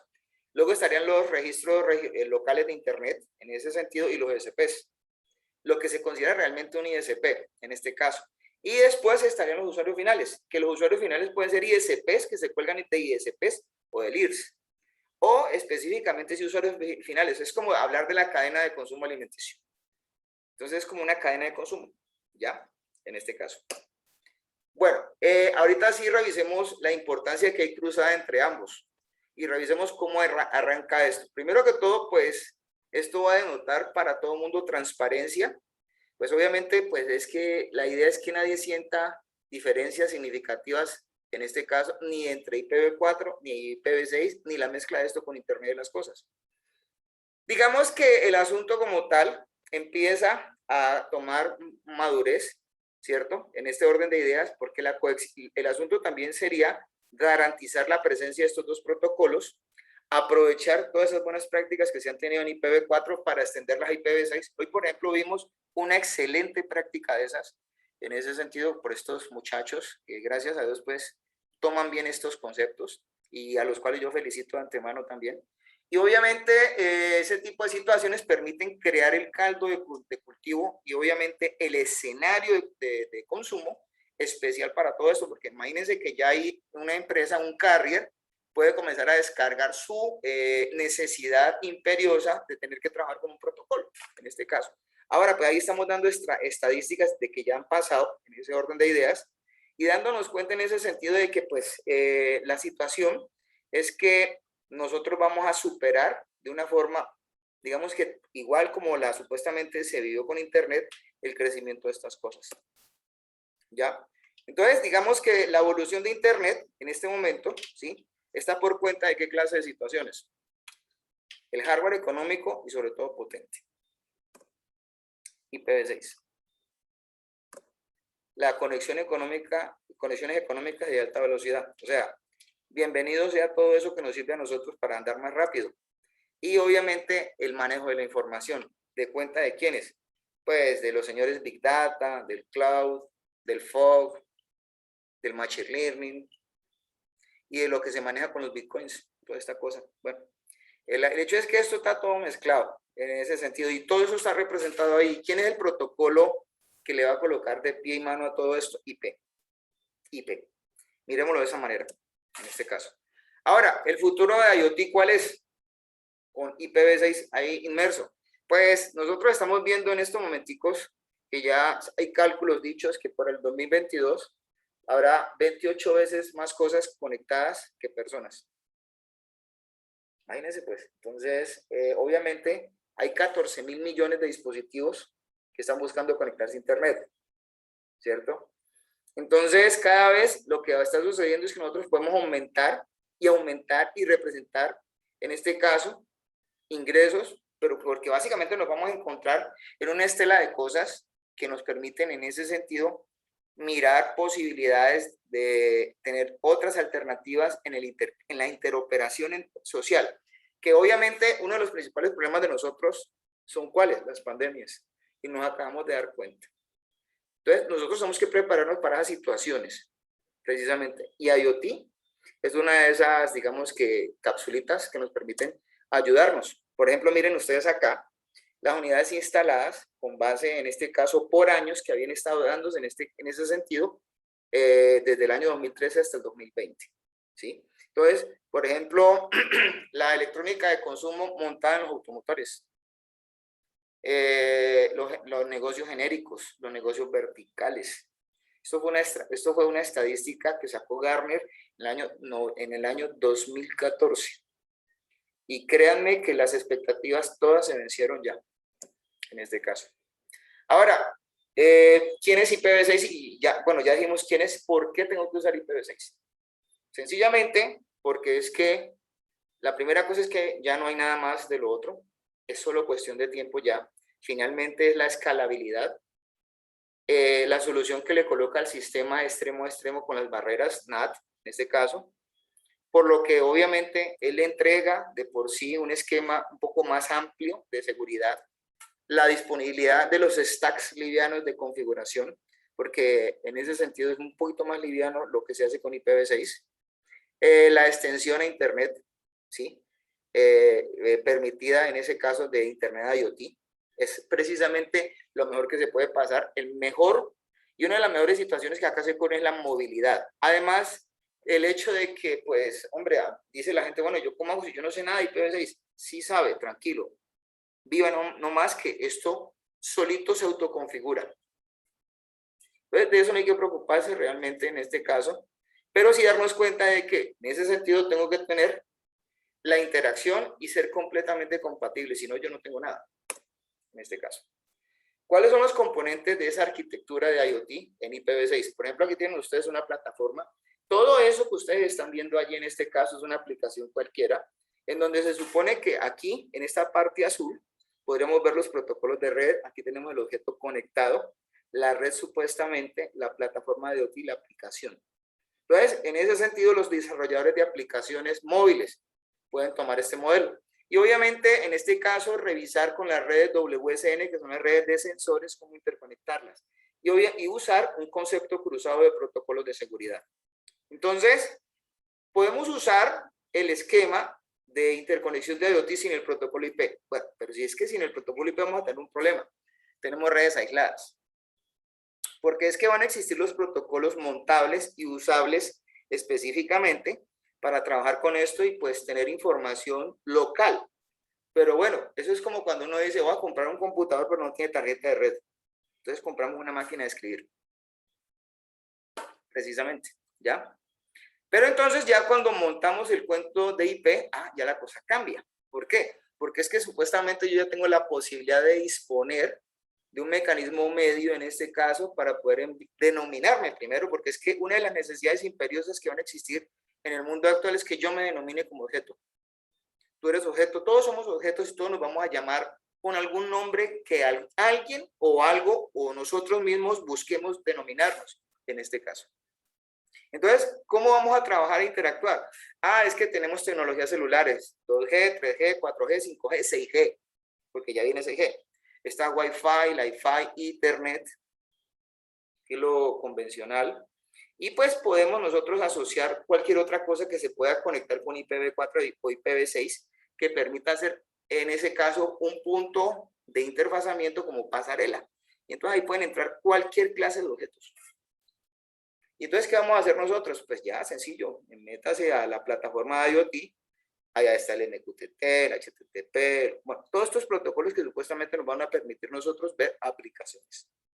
Ahora, aquí, por ejemplo, tenemos la muestra de un hogar inteligente sencillito, ¿sí? Aquí, por ejemplo, tenemos nosotros una casa cualquiera. Esto es lo que a veces uno dice, bueno, ¿cuál es la red de acceso? Pues aquí se llama Wi-Fi, IEEE 802.11, 3G, GPRS. Entonces, aquí tenemos los servidores, el cliente COAP, en este caso, lo que uno denomina supuestamente que se llama Internet, y obviamente que hay conectado a esto, a ese servidor COAP, pues que el aire acondicionado, el televisor, que allá supuestamente pues llegan todas las películas que uno ve en serie, y hay que verlas todas en el mismo día, en este caso. Entonces, esto es lo que vamos a considerar nosotros como un Smart Home. De hecho, hay proyectos de crear modelos de Smart Homes, en este caso. Entonces, supuestamente, pues aquí tenemos para la muestra de ustedes algo que de pronto se quiere extender y que sería muy bueno pensar, que es el uso, el hogar inteligente, pero ya no especificando nosotros hacia el cliente un convencional CPE, que es un equipo de permisos de cliente. Ahorita hay un concepto que se llama SDN. Y ese concepto permite desarrollar redes por software. Entonces, yo no necesito tener un equipo, sino con ciertas características de cierto tipo, montado allí con otro que me permite a mí montar una red SDN. Y, por ejemplo, considerar eso un BCPE, que es el Virtual Customer Premises Equipment, la misma cosa pero virtual. Entonces, ese tipo de situaciones maduran. Y esto obviamente vienen de desarrollos de los diferentes tipos de estándares, ¿ya? Con comunicaciones, en este caso, que permiten asociarse a redes, por ejemplo, a nivel de corto alcance, entre los dispositivos que supuestamente consideremos ser, de pronto en este caso, inteligentes y que queramos montarlos en una pasarela, en ese orden de ideas, ¿sí? Entonces, pues obviamente la red no es que vaya a cambiar mucho, sino que en este caso, ¿qué es lo que estamos diciendo nosotros? Que esta parte va a evolucionar. Yo ya no necesito un CPE, como todos los personas lo definen. Podemos tener un CPE hasta virtual. ¿Qué necesitamos acá? Ciertas características para nosotros tener un acceso a una red de servicios. ¿Qué protocolo me pueden dar la mano? Los que ustedes quieran. Esa cosa es lo que viene en este caso. Entonces nosotros vamos a considerar un mejor concepto de inteligencia en lo que se va a llamar para nosotros el gateway residencial. Bueno, ese dibujito allí es porque es un dibujito, pero ese gateway residencial allí pintadito pues no es muy robusto, pero pues obviamente en este caso esas son cajas para nosotros, en las cuales vamos a embeber conceptos de tecnología. Ahora, ¿cuál es la idea? No tenerlos dentro del lado del usuario, sino que en este caso esto sea como más responsabilidad del operador. Entonces el equipo de premisas de cliente tiene que básicamente ser más responsabilidad del operador, de lo que estamos hablando acá. Entonces acá hay otro, supuestamente, el asunto del hogar inteligente que busca. Entonces, para poder implementar este concepto, hay que eliminar complejidades, en este caso, ¿cierto?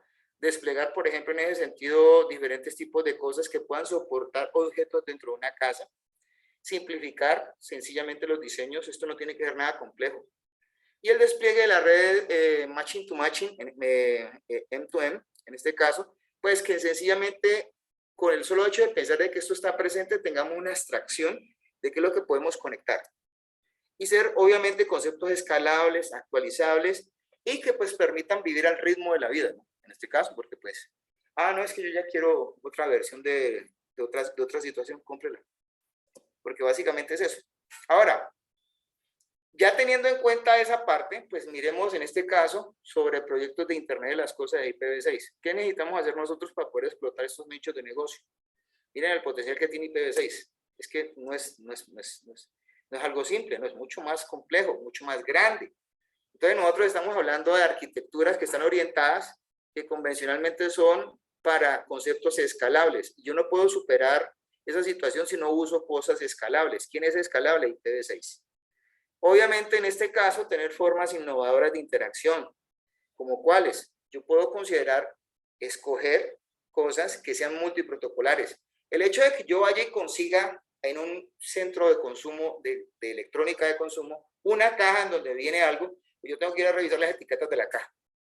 A ver, ¿esto qué trae que me sirva a mí? Muéstreme el manual. A veces nosotros somos muy reacios a acuerdo los manuales y a mirar las características. Es que lo que está en la caja es lo que funciona, o lo que dice en el manual, lo que no está ahí, no pensemos que va a funcionar en este caso. Entonces, habría que pensar en interfazarnos con CLUDs, en ese sentido, si hay tecnologías, por ejemplo, tipo RFID, y obviamente SmartThings, en ese caso, y pues sencillamente cosas que nos permiten a nosotros interaccionar. Entonces, el IoT en versión 6, déjenme decirles a ustedes que eso ya es una realidad. Nosotros, de hecho, estamos interconectando a nivel de modelamientos y a nivel de lo que son procesos de emulación, dispositivos a IPv6, en este caso. De hecho, en la universidad tenemos un proyecto, precisamente, que queremos desplegar en este punto, ¿ya?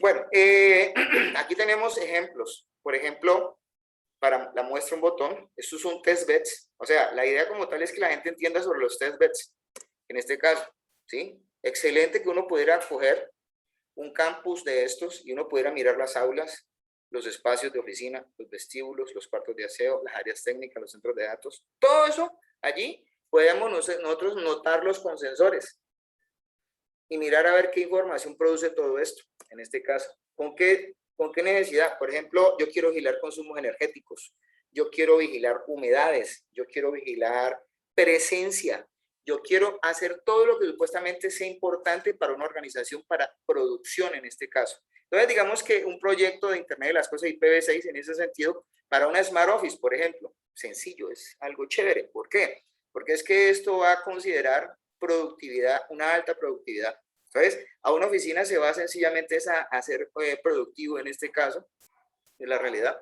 Entonces, desde ese punto de vista, pues tenemos nosotros la disposición de sensorizar muchas situaciones, de las cuales en este caso, pues, por ejemplo, nosotros vamos a advertir de que la pervasividad, ubicuidad y obviamente convergencia de todo en este caso se va a hacer a partir de conceptos de redes y conceptos que sencillamente me permitan a mí tener todas estas facilidades.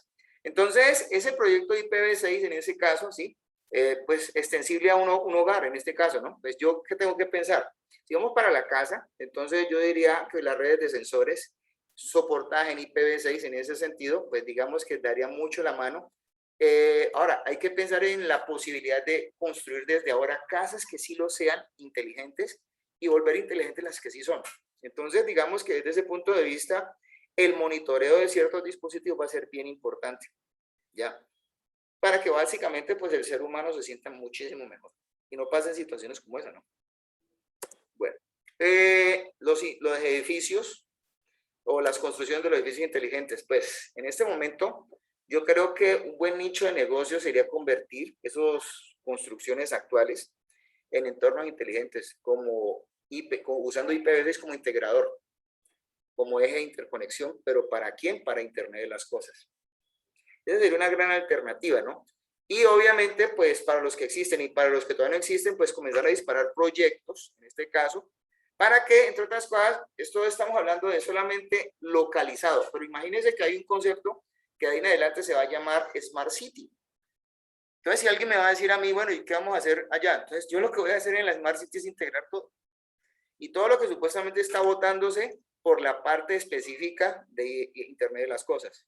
¿Cómo se van a monitorear? Por ejemplo, aquí hay muestra de un proyecto en una ciudad, en este caso de Santander, en España. Eso se llama Smart Santander, en donde supuestamente pues, se muestra el proyecto IORIT, en donde pues ellos han colocado sensores y obviamente pues es un experimento social, porque supuestamente estos son cosas sociales. Nosotros tenemos que cambiar un poco la cultura, en este caso, y con ese experimento social, ¿qué podemos hacer? Pues obviamente monitorear conceptos como, por ejemplo, a las personas, el estado de las personas, la forma en cómo se consume la energía, el tráfico, la polución, todo este tipo de cosas, ¿no? Obviamente eso va a mejorar específicamente el estado de todo. Los residuos, en este caso, los conceptos de humedad, las temperaturas sobre todo, ¿ya? Y la forma en cómo se consume energéticamente todo. Porque esa es una de las realidades. Entonces, ¿esto qué busca? Esto es inclusión social, esto es cultura y esto produce calidad de vida, realmente, ¿ya? En este caso. ¿Y a quién no le va a interesar eso? Ahora, pues digamos que es importante ahora para la gente que quiere comenzar a desarrollar. Pues hombre, montar un proyecto de investigación no es nada, para estas cosas no necesita sino tener la iniciativa, la implementación de un laboratorio, en este caso, para comenzar de pronto a ensayar qué podemos asociar con la implementación de un concepto que se llama testbed para eventos multidisciplinares, por ejemplo en este caso, porque esto no son solo cosas para ingenieros, aquí inciden todas las carreras, la gente que trabaja en el ámbito social, en el ámbito médico, en este caso ahorita que tuvimos o que tenemos todavía tantos problemas en ese sentido, la gente que trabaja en logística, la gente que trabaja en producción. Lo que pasa es que tenemos que hablar de un concepto de integración en todo. Entonces, en ese orden de ideas, pues sería sumar una gran cantidad de cosas que produzcan, pues obviamente, réditos económicos y calidad de vida, repito. Bueno, entonces, ¿cuáles son las ventajas que vamos a encontrar nosotros de ese protocolo que se llama IPv6 para el soporte de IoT? La primera cosa, grandiosa, cantidad de direcciones. Bueno, no son 2 a la 128. Ahí estamos hablando de todo el protocolo. Pues se está asociando la adopción, en este caso. No hay un sistema que allí trabaje con NAT, extremo a extremo. Se trabaja con autenticaciones. Tiene seguridad, ya habíamos mencionado eso. Hay una total conformidad. Hay protocolos ya específicamente especificados, para que de IoT se mezclen con Internet, con IPv6 en este punto. la integración entre dominios y sistemas actuales, ¿sí? En este caso, el concepto de la movilidad, la autoconfiguración de direcciones en estado, que ya lo hemos mencionado, y obviamente pues la compatibilidad que tenemos con los sistemas cloud y los sistemas fog, que obviamente están soportándose en el acceso a Internet. Ahora, ¿cuál es la arquitectura que esperamos nosotros conectar? Entonces, revisemos un poquito este concepto, para ir cerrando ya esto, para que allí supuestamente funcione IPv6 con IoT. Entonces, nosotros queremos tener una capa en donde haya recolección de datos y una capa de control. Y allí, en ese caso, requerimos específicamente que hayan sensores, medidores y equipos de control, sobre todo lo que se consideren objetos, en este caso, y todo lo que tengan mediación a bienes, redes y servicios. Esa capa de recolección de datos, pues es importante. Ya allí hay definido un ID, en este caso por cada dispositivo o por cada esquema de servicio que se denomine como host. Tenemos que tener especificadas las bases de datos referenciales para esto, donde supuestamente pues hay bases de datos de reglas para control de estados, bases de datos de perfiles sobre todo, porque esto pues obviamente no es solamente para los equipos, sino también para las personas. Porque pues obviamente en este caso se supone que tenemos una mezcla de gestión de cosas amplia. Y es sobre todo en ese sentido entre humanos y máquinas. Está la base de datos del contexto de los datos y el conocimiento, lo que es el conocimiento puro en este caso.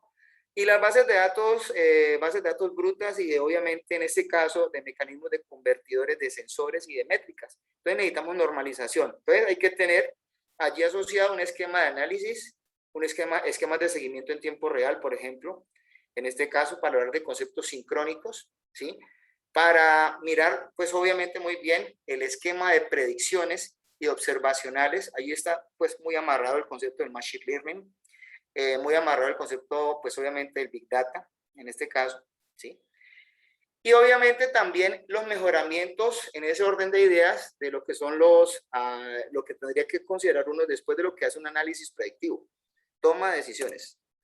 Para que esto se refleje hacia las capas de servicios. ¿A dónde están las personas que dicen, yo quiero esto, yo quiero aquello, deme de esto? Bueno, entonces el asunto es que allá van a estar los brokers, en ese sentido impartiendo estos negocios, y obviamente pues entregándose servicios de análisis, servicios de diagnóstico, servicios de monitoreo y control, pero hay algo que falta ahí que es muy importante, y es eso. Ese es el modelo seguro.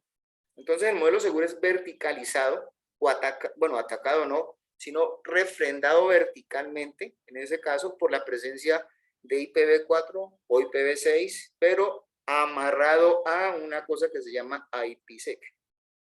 Entonces la convergencia de IPv6 con IoT se salvaguarda teniendo en cuenta todas las cosas que nos pueden pasar usando IPsec. No hay otra manera, ¿sí? Entonces, que es como llegar y yo decir, por ejemplo, cuando las personas van por los servicios de los restaurantes en donde hay un buffet, dice, quiero comerme esto, quiero comerme esto, quiero comerme esto. Entonces, digamos que usted va a construir una solución de seguridad y la va a asociar a, porque es que cualquier persona la puede hacer, entonces yo quiero colocar este nivel de seguridad, este nivel de seguridad, este nivel de seguridad. Y eso es lo que va a hacer todo el mundo. Eso va a ser transparente para todos. Entonces vamos a tener en ese caso anillos de seguridad vigilando la tecnología. Entonces, y obviamente pues acuérdense que pues entre más niveles de seguridad, más hardenización existe en este caso. Bueno, estas son unas pequeñas conclusiones como para ir cerrando este asunto. Y pues obviamente una de las cosas que también son importantes es que hay mecanismos que han permitido que IPv6 sea como esos boxeadores de las categorías más livianas y se introduzca con éxito en IoT. Pues digamos que si alguien me pregunta a mí qué convergencia hay entre los dos, pues yo diría que en estos momentos IoT es como el concepto de aplicación más importante que tiene ahorita IPv6. Si en este caso queremos desarrollar industria, pues tenemos que pensar precisamente en ese lightweight, en esa forma de asociar livianamente a IPv6 dentro de IoT. Y obviamente, pues, pensar en que queremos estar preparados para IPv6. Así de sencillo. Ya, entonces esas son cosas que de pronto diría yo que culturalmente las podemos atacar. Pues tenemos que obviamente hablar de la seguridad. Pues repito, esto no es así nomás. Entonces, si estamos hablando de seguridad en IPv4 hace rato, pues ¿por qué no hablamos de una vez de la extrapolación de dos conceptos? Porque es que prácticamente estamos extrapolando todo hacia IPv6. Y pues comprender un poco más el asunto, el contexto actual. Tenemos que usar una adaptabilidad teniendo en cuenta que ese protocolo ya está listo para que lo usemos. Prácticamente eso es todo en este caso. Y bueno, referencias, pues yo he caminado mucho por allá por los trabajos que se han hecho en la China, porque digamos que por allá están los precursores del más alto consumo que hay en estos momentos a nivel de bienes, redes y servicios en el planeta. Nosotros somos una pequeña minoría, para lo que de pronto es, por ejemplo, en estos momentos China con su población, para que lo tengan en cuenta en este caso. Son cuestiones culturales, ¿no? Bueno, básicamente eso es todo. No sé si tengan alguna pregunta, alguna inquietud. Voy a revisar aquí el chat en este momento. Pues por acá me están diciendo cómo se protegen los protocolos de los dispositivos de IoT a nivel de seguridad. Pueden haber brechas de seguridad. Bueno, a ver, básicamente les puedo contar lo siguiente, en este caso. Las brechas de seguridad van a existir siempre. Entonces, ¿de qué se trata este asunto? Se trata este asunto de que nosotros vigilemos esos huecos teniendo en cuenta qué clase de cosas, fundamentalmente. Digamos que esa situación, para poderla vigilar, en este caso, vamos a volverlo un poquito, ¿sí? En donde está precisamente esa parte. Entonces, lo que primero diríamos nosotros en este caso sería hablar del concepto de robustecer primero que todo la red. Entonces, no vamos a, en este caso, disculpen el término, a aventar IoT sin antes no haber hardenizado una red. Si yo no hardenizo una red, entonces yo no estoy haciendo nada. Entonces, la idea como tal es que los componentes de seguridad con los cuales yo voy a estar mezclando, en este caso, a IPv6 con IoT, pues sencillamente yo los cubra. Entonces, esos niveles de aseguramiento habría que básicamente refinarlos aquí. En este caso, entonces, son básicamente cosas que tendríamos que tener mucho en cuenta, ¿no? Entonces, lo que son, repito, el concepto de las redes, la parte de las plataformas, revisar los proveedores de seguridad. Porque es que si yo voy y busco un proveedor de seguridad que no está certificado, entonces el que está mal soy yo, no el que me vendió el concepto de seguridad. Entonces, el asunto es lograr certificaciones. Y dispositivos, sobre todo, que sean capaces de llevar a cabo o tener en cuenta estas fortalezas. En este caso, sencillamente es eso.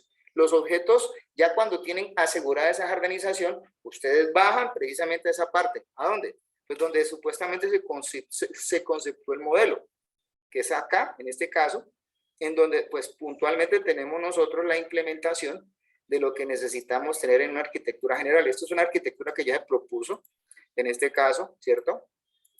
Por ahí estamos trabajando en un modelo entre dos universidades, en este caso, y en donde pues supuestamente pues esta parte que está acá, lo que tenemos que hacer nosotros es coger los manuales y seguir a rajatabla las indicaciones que nos dicen a nosotros con ese asunto de las configuraciones. Eso por ese lado, en este caso, ¿no? Creo que hay otra pregunta. Hay una evolución a un protocolo IPv8. Bueno, yo les voy a contar algo, pues por acá lo tengo en este caso, de una vez lo podemos encontrar.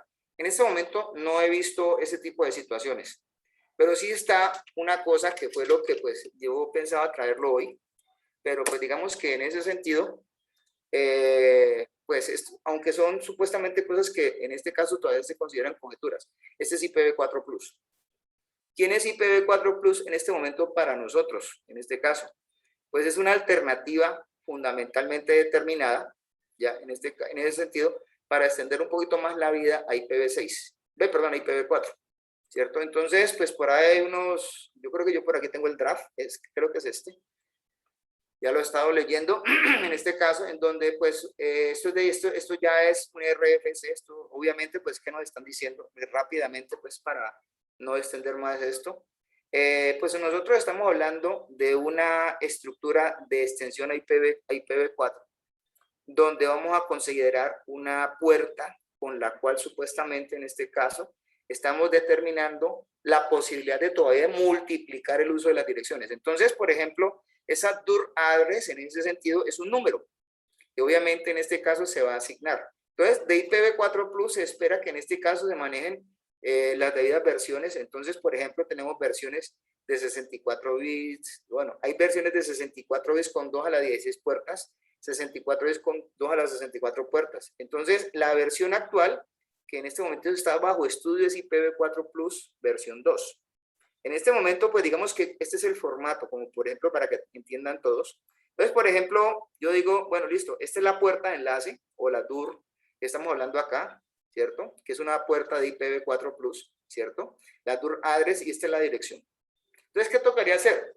Sencillamente sería modificar un poco el esquema de direccionamiento. O sea, el subnetting se sigue siendo igualito. Lo que pasa es que el esquema de DUR address estaría apuntando a los gateways un poco más arriba o en el mismo gateway para direccionar los dispositivos, en ese orden de ideas.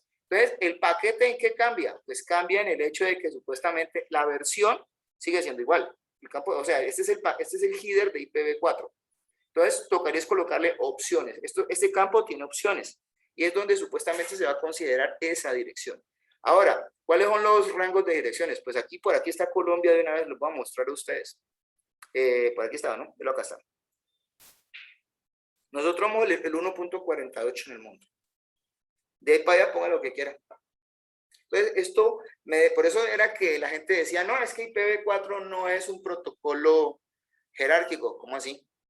Pues yo veo una jerarquía. A mí me parece que estos son países y esto lo organizó una señora que se llama Yana. Así de sencillo. Entonces, yo no sé entonces por qué dicen que esto no, eso es una jerarquía plana. Eso es una mentira. Entonces, aquí se puede refrendar en este caso de que esto es jerárquico, así como es IPv6. IPv4 no va a dejar de ser. Con eso les digo todo. Si esto de pronto en ese sentido esto es un Internet Graph, si esto tiene una aceptación, podríamos decir nosotros que todavía podríamos manejar un poco más la parte de inversiones sobre IPv4. Y obviamente seguir avanzando sobre IPv6 con más tranquilidad. Esto no quiere decir que es que, no, pues entonces no sigamos con IPv6, no, por el contrario. Toca supuestamente, esto es como para darle un poco más de vida a esto. Y muy probablemente, si de pronto nos toca, ojalá Dios quiera, ver que esto mismo le pasa a IPv6. Les digo a todos de una vez. En este caso. Bueno, no sé si tengan más preguntas. Sí, profe, yo tengo unas duditas. Señor. Bueno, una de ellas es ¿qué sitio web usted nos recomienda para estar informado sobre este tipo de temas? La primera cosa, para que te des cuenta de esto, bueno, pues yo te puedo decir una situación. Lo primero son los forums. El IPv6 Forum es uno de ellos, en este caso. Pues los podemos buscar en este momento. El forum de IPv6, o sea, esto, por ejemplo, está dentro de los forums, ¿cierto? Esto ya es un draft que yo creo que va a salir. Miren el estado, esto fue hace poquito, no estamos hablando, sino en este caso de 2021, ¿cierto? Entonces, por ejemplo, queremos estar actualizados de estos este es el IETF, ya en este caso, ya como primera medida. Podemos buscar en este caso de otros temas sobre lo que es Internet de las Cosas. Lo que pasa es que en el mundo existen muchas situaciones, ¿no? Si por ejemplo alguien te dice en ese orden de ideas IoT Forum, supongamos. Entonces, supuestamente, pues vamos a encontrarnos todas estas cosas. ¿A quién le creemos? Busque, hay una cosa que se llama el Forum, IoT Forum, pero de ITU. Créanle a ese en este caso. ¿Por qué? Porque es que acá es donde supuestamente tenemos nosotros a todas las personas a nivel del mundo que toman las decisiones sobre este tipo de situaciones. Y es donde yo creo que Colombia debería tener más participación, me parece a mí. Lo que pasa es que, pues obviamente nosotros queremos de pronto romper un poquito más de esquemas. En ese sentido, es como por ejemplo cuando hablamos, hace poquito estamos haciendo un curso de auditoría y estábamos hablando precisamente de las normas ISO. Bueno, lo que pasa es que empecemos por también entender que estas cosas se van a volver normatizadas para nosotros. Entonces, los forums, por ejemplo, que tienen la ITU, en este caso, el forum precisamente de IPv6, el IPv6 Forum, obviamente, acá está. Y está el Concilio de Colombia, ¿no? que ahí ya pueden ustedes de pronto escribir.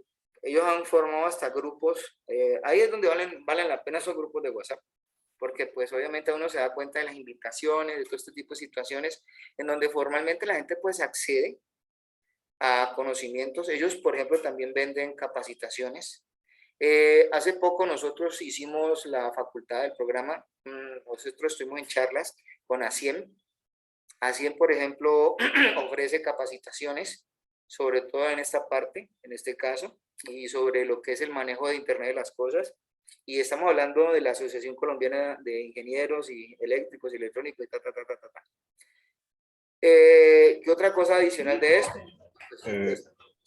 Y otra cosita que te quería preguntar, profe, era, pues, ¿por qué hay tan pocas ofertas con respecto a este tipo de temas o estas áreas, por así decirlo? Porque veo que hoy en día hay mucha demanda como para la parte de programación, pero para este tipo de cosas, de redes y todas estas cosas del Internet de Pues, las a cosas, ver, les voy pues, a contar algo que a mí me preocupa y se lo voy a decir aquí a todos de frente. Y yo con todo respeto, pues les voy a decir la situación. A mí me preocupa que se estén acabando los ingenieros. Se los digo de una vez. ¿Qué está pasando con todas estas situaciones? Pues, hombre, tenemos pues, ¿cómo les digo yo a ustedes, hombre? ¿Cómo le puedo decir a eso? Hay una pereza como sistemática por la tecnología, ¿no? Como primera medida. Entonces, si a vos no te interesa la tecnología, no vas a mirar estas cosas nunca. Entonces, ¿a vos qué te interesa? No, pues es que yo quiero mirar es contenidos. Ahí no está la vida de esto. Si usted quiere ver contenidos, hay personas que le va a tocar generarlos. Y generar un contenido hoy en día implica conocer de muchas cosas. Nada más en este caso, miren ustedes, ¿qué es lo que determina a usted producir cosas con calidad? O en este caso, saber un poquito de redes. Es que saber de redes, con todo respeto para todos, yo creo que se va a volver como una obligación para muchas personas si quieren interactuar y tener de pronto en este caso márgenes de logros en algunas cosas, si no, complicado, difícil. Nosotros tenemos que acabar con esa cultura. Y obviamente una de las situaciones es como que yo siempre le digo a las personas que están de pronto del otro lado de la pantalla y enfrente mío, hombre, estamos viendo de tecnología, ¿qué tenemos que hacer? Pues hombre, ayudemos a que la tecnología sea más social, que tenga, yo siempre he hablado del concepto de calidad de vida, que la tecnología ayude en ese orden de ideas, que se comparta. No, la tecnología no es para discriminar a nadie, realmente. Si estamos usando la tecnología para eso, pues la estamos usando mal, ¿ya? Desde ese punto de vista. Obviamente, ¿esto qué tiene que hacer? Pues esto tiene que generar ventajas competitivas. Si el que no lee, o sea, el que no lee sobre lo que es concepto, a ver, hay metodologías para esto. Por ejemplo, yo soy muy amigo del método Kaizen, por ejemplo, en ese caso, y de otros tipos de cosas que supuestamente implican que uno haga evolución. Mire, la situación es que nosotros seamos detonadores ante el mundo de este tipo de cosas, ¿ya? Y obviamente, pues, entregar un poco más a nivel de situación. A mí, por ejemplo, todos los días vivo pensando, bueno, ¿qué aprendí hoy? ¿Qué entendí hoy? ¿Qué voy a hacer hoy? ¿En qué hice algo mal hoy? ¿Dónde fallé hoy? Entonces, son cuestiones de cultura. Básicamente, les repito a todos. Entonces, porque es que si nos vamos a meter en la tecnología, tenemos que meternos con una energía diferente. La tecnología es para que ella nos ayude. En este caso, es más, de hecho, existen cosas que hacen que supuestamente hasta a nosotros mismos nos motiven. La tecnología puede ayudarnos a motivarnos, nos motiva a ayudar, a entender, a enseñar. En este caso, y yo pienso que, miren, nada más piensen en una cosa, ¿no? Yo digo que esta pandemia hubiera pasado hace 10 años, 5 años, estamos, disculpen el término, fregados. Menos mal pasó ahora, porque tenemos un alto volumen de gente que en este momentico hizo muchas cosas con nosotros para poder que esto se sostuviera, porque si no, esto no lo sostenía nadie. Se lo digo a todos aquí de frente, pues, porque si no tenemos en ese caso gente que nos respalde, difícil. Ahora tenemos recursos, ahora tenemos internet, pues se pierden algunas cosas, pero se recuperan en otras. Unas por otras, ¿no? Entonces, no podemos vivir en conceptos de caos. Tenemos que salir de ellos. Si lo digo yo a ustedes, hay que leer, hay que absorber las cosas, hay que ser, disculpen el término, un buen Bob Esponja, pero las cosas buenas. No sé si tengan otra pregunta, Dios mío. Profe, y otra cosita ahí rápidamente, ahí pequeñito. Usted habló algo referente a lo de la marcación aquí en Colombia. Sí, señor. Ese cambio que ha habido tiene que ver con esto de lo que usted ha hablado sobre IPv4 a IPv6. Bueno, te voy a decir una cosa. No por el hecho, a ver, cada vez que se menciona un cambio cambio de numeración, eso se llama una evolución. ¿Por qué? Porque eso implica que vamos a crecer. Entonces, cada vez que de pronto, por ejemplo, me acuerdo cuando aquí en Cali habían 4 números. Yo me acuerdo de eso. Y luego pasamos a 6. Entonces, ¿qué fue lo que nos dijo a nosotros esto? Que comenzamos a crecer. Lo que pasa es que vivíamos en un esquema de redes telefónicas orientadas a solo un servicio. Ahora tenemos redes multiservicios. Ahorita la gente lo que menos hace es hablar por teléfono. ¿Qué pensar?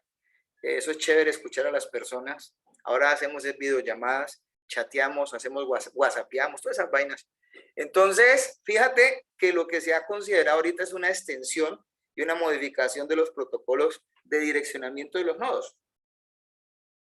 Entonces, ¿qué ha sucedido allí? Sencillo, se ha dado la posibilidad de crecer.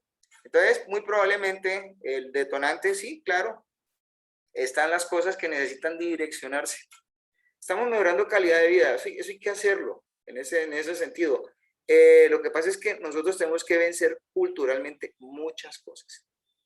Tenemos que vencer culturalmente el hecho de que existan, nosotros no podemos seguir en ese oscurantismo y en esas vainas, no, tenemos que abrir un poco más los ojos y sobre todo compartir ese conocimiento, ¿no? Porque si no lo compartimos, el conocimiento es dinámico, no estático. Hay que ponerlo a funcionar, es un fluido. Piensen en esas cosas, en este caso, ¿ya? Y el cambio de direccionamiento no es porque está IPv6 e IoT, no, es que van de la mano. Porque es que las redes tienen que crecer. Es que los usuarios han crecido, han aumentado, nacen personas cada día.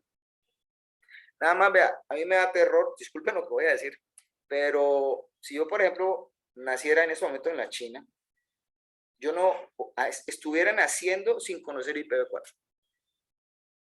¿Para qué voy a conocer IPv4? Explíquenme ustedes. De nada. Yo no hubiera conocido el teléfono de disco. ¿Por qué? Está el celular. Es más, de hecho ya eso es obsoleto. La televisión como la conocen todo el mundo, ¿no? Las cosas han cambiado. Es que todo va evolucionando. Yo creo que de estas épocas del año 80, 90 y 2000, en este caso, 80, 90 y los 2000 han marcado hitos constantes en lo que es la evolución de las cosas. Y eso obviamente pues tenemos que agradecer a las personas que han estado haciendo. Primero que todo hay que agradecer que en el país se han manejado conceptos de inversión y conceptos específicamente de cosas que son cosas que ayudan a empujar la economía. En verdad, ¿cuál es la economía que sigue empujando? ¿Cómo? No sabemos, pero es que nosotros todos somos las ruedas dentadas de un aparato, de un esquema que llama sistema. Y tenemos que funcionar. Y obviamente, pues una de las situaciones, miren, yo les voy a decir una cosa, complejo donde no tengamos telecomunicaciones. Díganme ustedes qué hacemos si no tenemos ahorita estas redes que tenemos. Muy difícil, muy difícil. Eso les puedo contar, ¿no? Vamos a revisar aquí otra pregunta. Dice, le comparto, listo, jefe. Listo. Bueno, no sé si hay otra pregunta. Por ahí alguien le levantaba la mano. Yo, profe. Cuénteme. ¿Quién? Alex, Profe Fernando. Alex, ¿cómo estás? ¿Qué has hecho? Cuéntame. Bien, profesor. Mucho gusto. Yo tengo una consulta sobre la migración de IPv4 a IPv6. O sea, Sí. ¿qué tan frustrante o tan... o sea, ¿cuál va a ser la dinámica con respecto a eso? Porque yo tengo dentro de mis conceptos que el protocolo IPv6 no va a llegar a ser implementado totalmente, porque pues, yo te iba a preguntar sobre IPv4 Plus o IPv4 versión 2, pero ¿cómo va a ser entonces, según lo que he visto que has hablado, cómo va a ser esa migración de IPv4 a IPv6? También teniendo en cuenta que hay unos carriers a nivel internacional que entregan ya IPv6 a los proveedores, a los ISP como Claro y Movistar a nivel de infraestructura también pues va enfocada esa pregunta. Entonces, ¿cómo va a ser esa Bueno, interfaz? Alex, te voy a decir una cosa. Vamos a hacer un jueguito.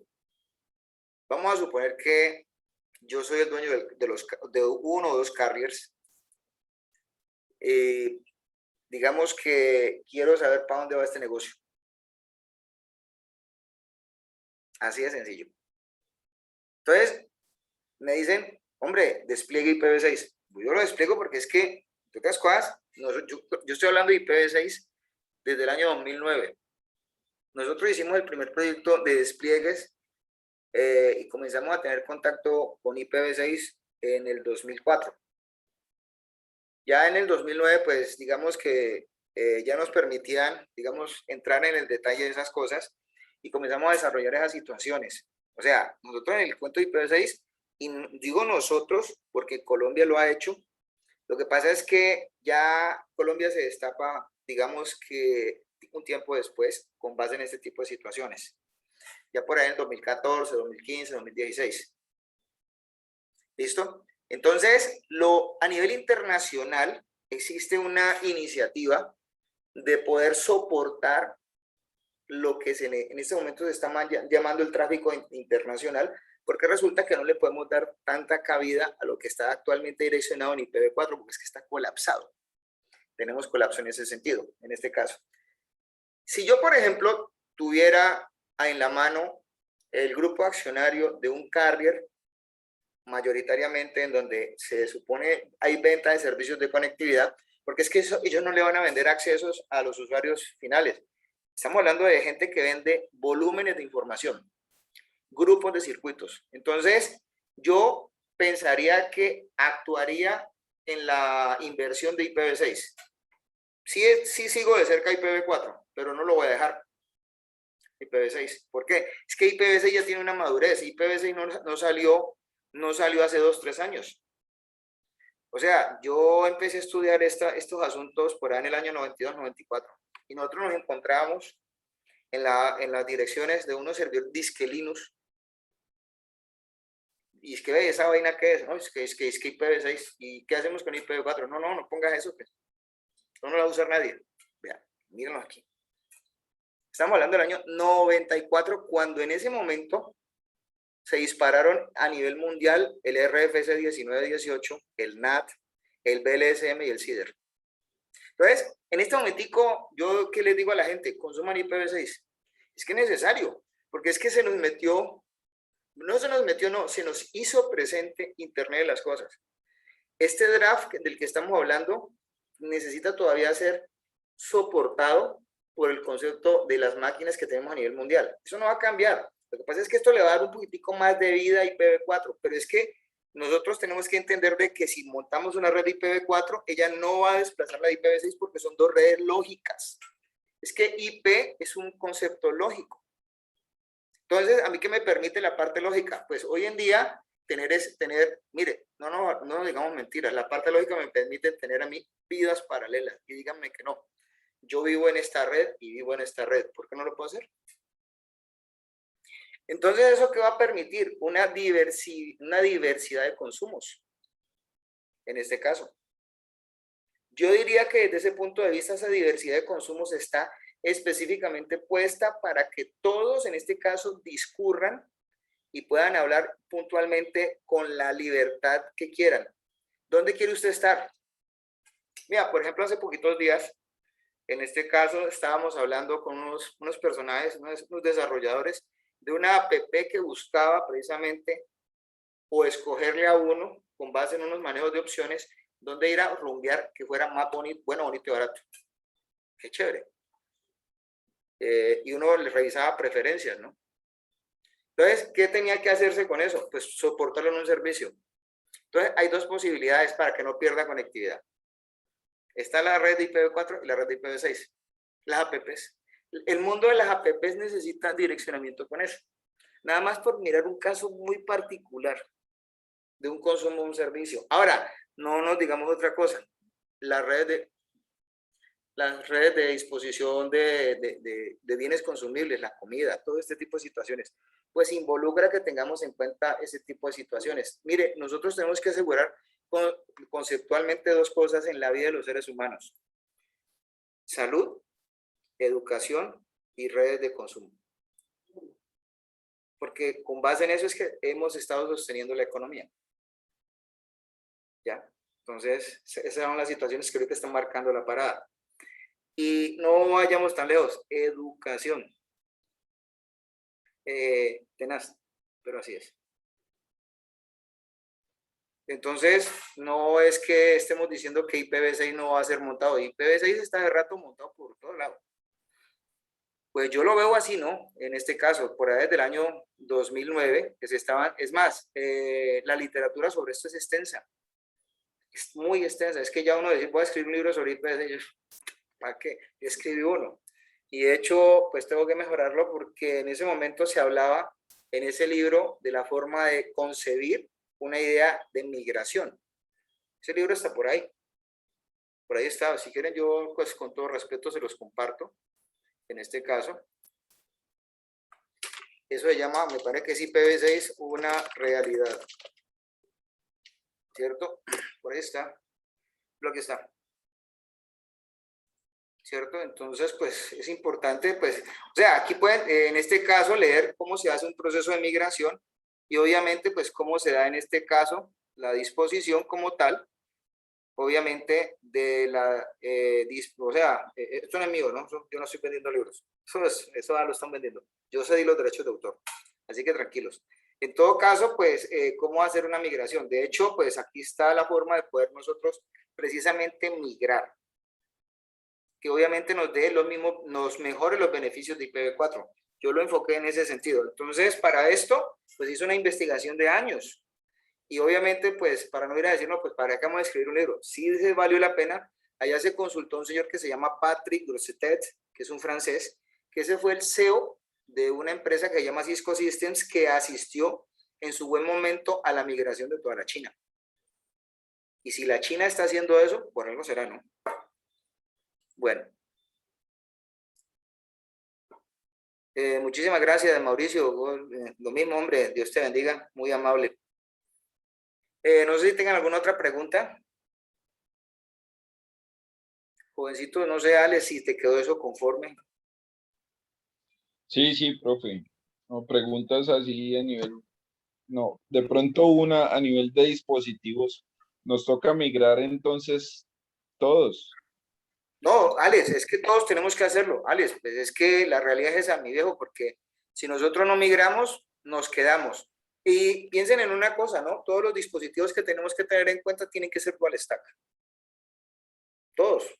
Tiene que haber dual stack. Y si viene IPv4, pues sería entonces no dual, sino tri-stack. Ahora, yo no pienso que se va a modificar tanto IPv4. Si lo van a colocar es un direccionador más. Y se acaba el negocio. No hay más problemas por eso. ¿Ya? ¿Tienen alguna otra pregunta?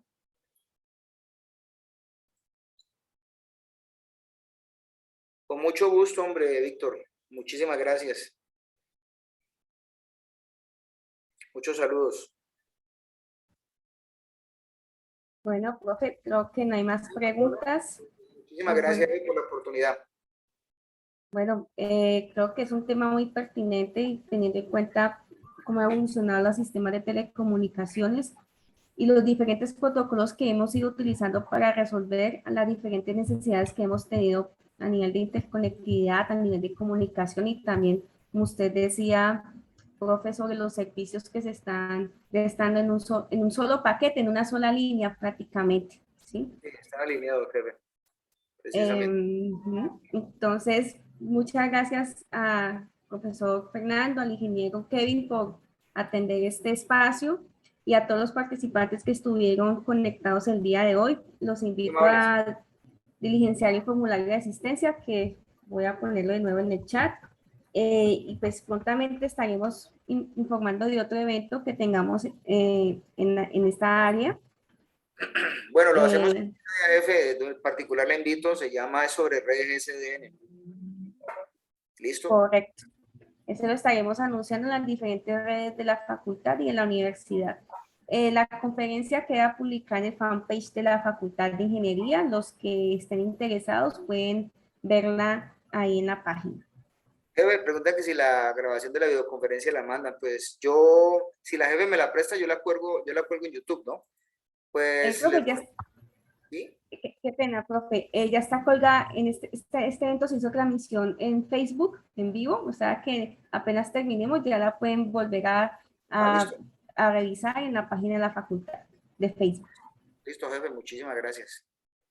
Ok. Bueno, entonces, muchas gracias para todos, feliz noche y muchas gracias a los dos ponentes por participar el día de hoy. Bueno, muchísimas gracias a todos, muy Muchas amables. gracias a todos, hasta luego. Muchas gracias, profe. Muchas gracias a todos. Hasta luego, gracias. Bueno, hasta luego. Interesante, gracias, profe. Bueno, hablamos entonces, Alex. Mucho gusto. Hasta luego. Qué pena, ¿dónde es que está la grabación? ¿Dónde es que la suben? Qué pena. En el fanpage de la Facultad de Ingeniería, ahí se encuentra la grabación. Voy a poner el enlace de la facultad para que puedan visualizar en el chat. Sí, más fácil. En un momento. En el chat, jefe. Sí, dame un momento. Suelto la página, ¿cierto, jefe? Sí, claro, se puede compartir y los invito a que sigan a la página de la facultad, pues ahí es el canal donde siempre publicamos todos los eventos. En un momento ya la voy a poner.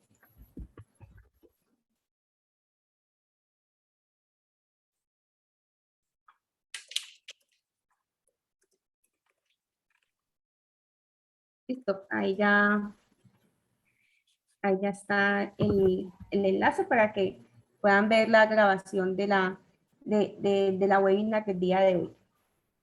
Listo, jefe, muchas gracias.